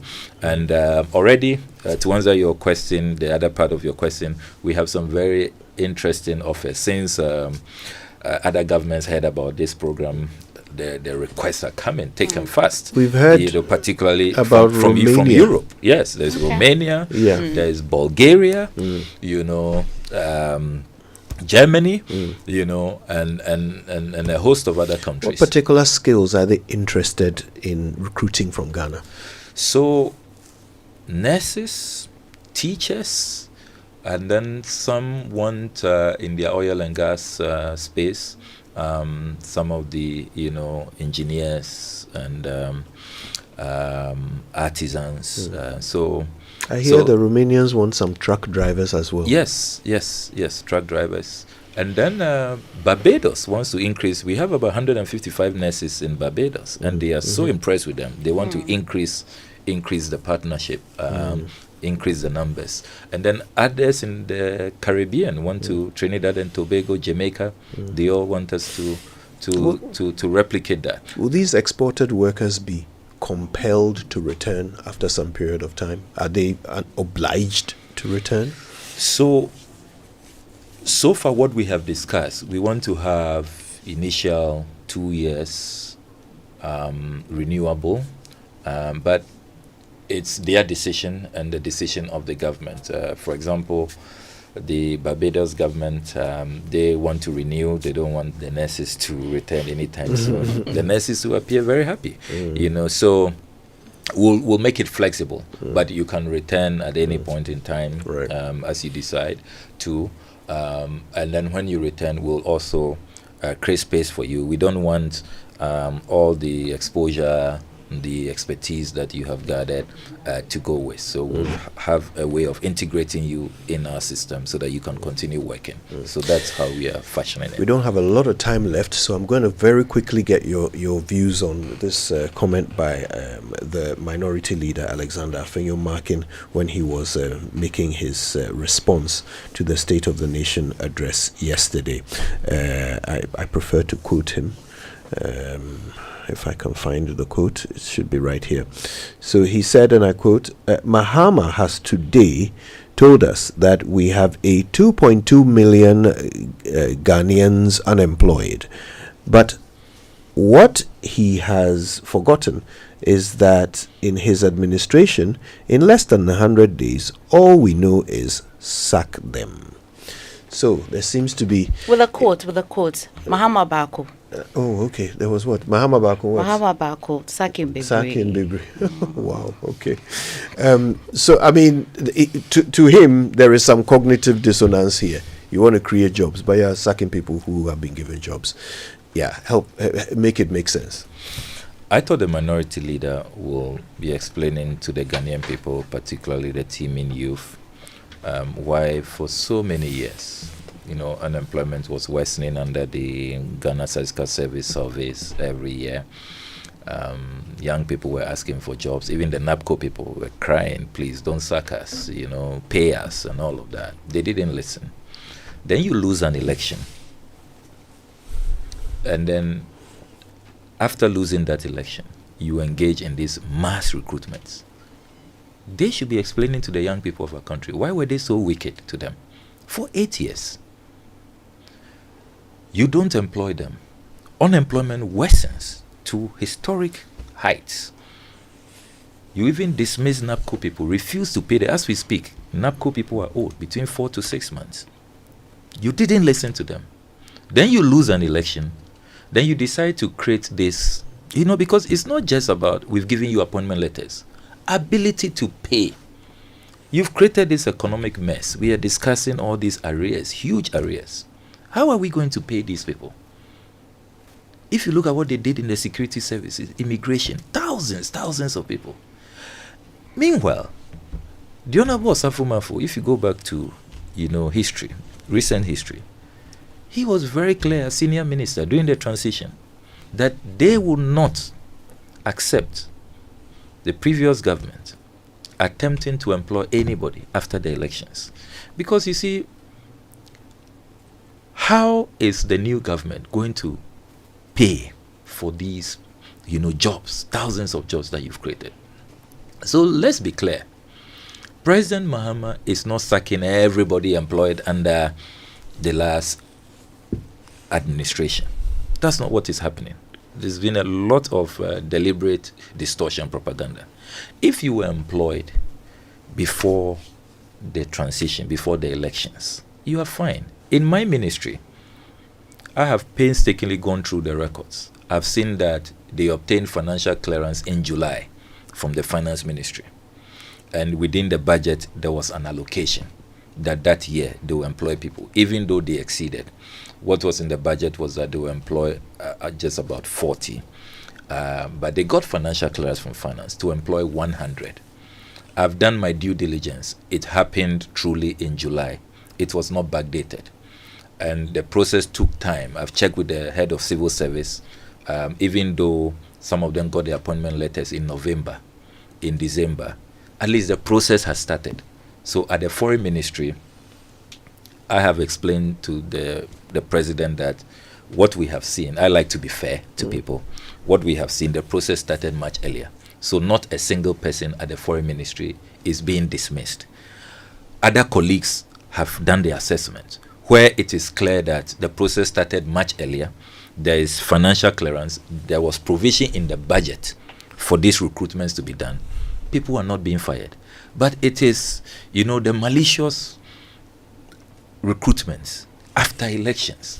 That is the contentious matter. And every government will be concerned about that. So I think that what we must learn from this is that when we are in power and there is space we know we can employ, let's employ people. Let's not keep them at home unemployed. Then you lose an election and then you want to create fiscal burdens for your opponents. I want to say a big thank you to you. Samuel Kudjata Black. I thought we would spend some time on my exciting passport reforms. I'm excited about that. Yes, the 24-hour. Yeah, we are going to go 24 hours. You have given us a perfect excuse to have you back on the show. Yes. Okay.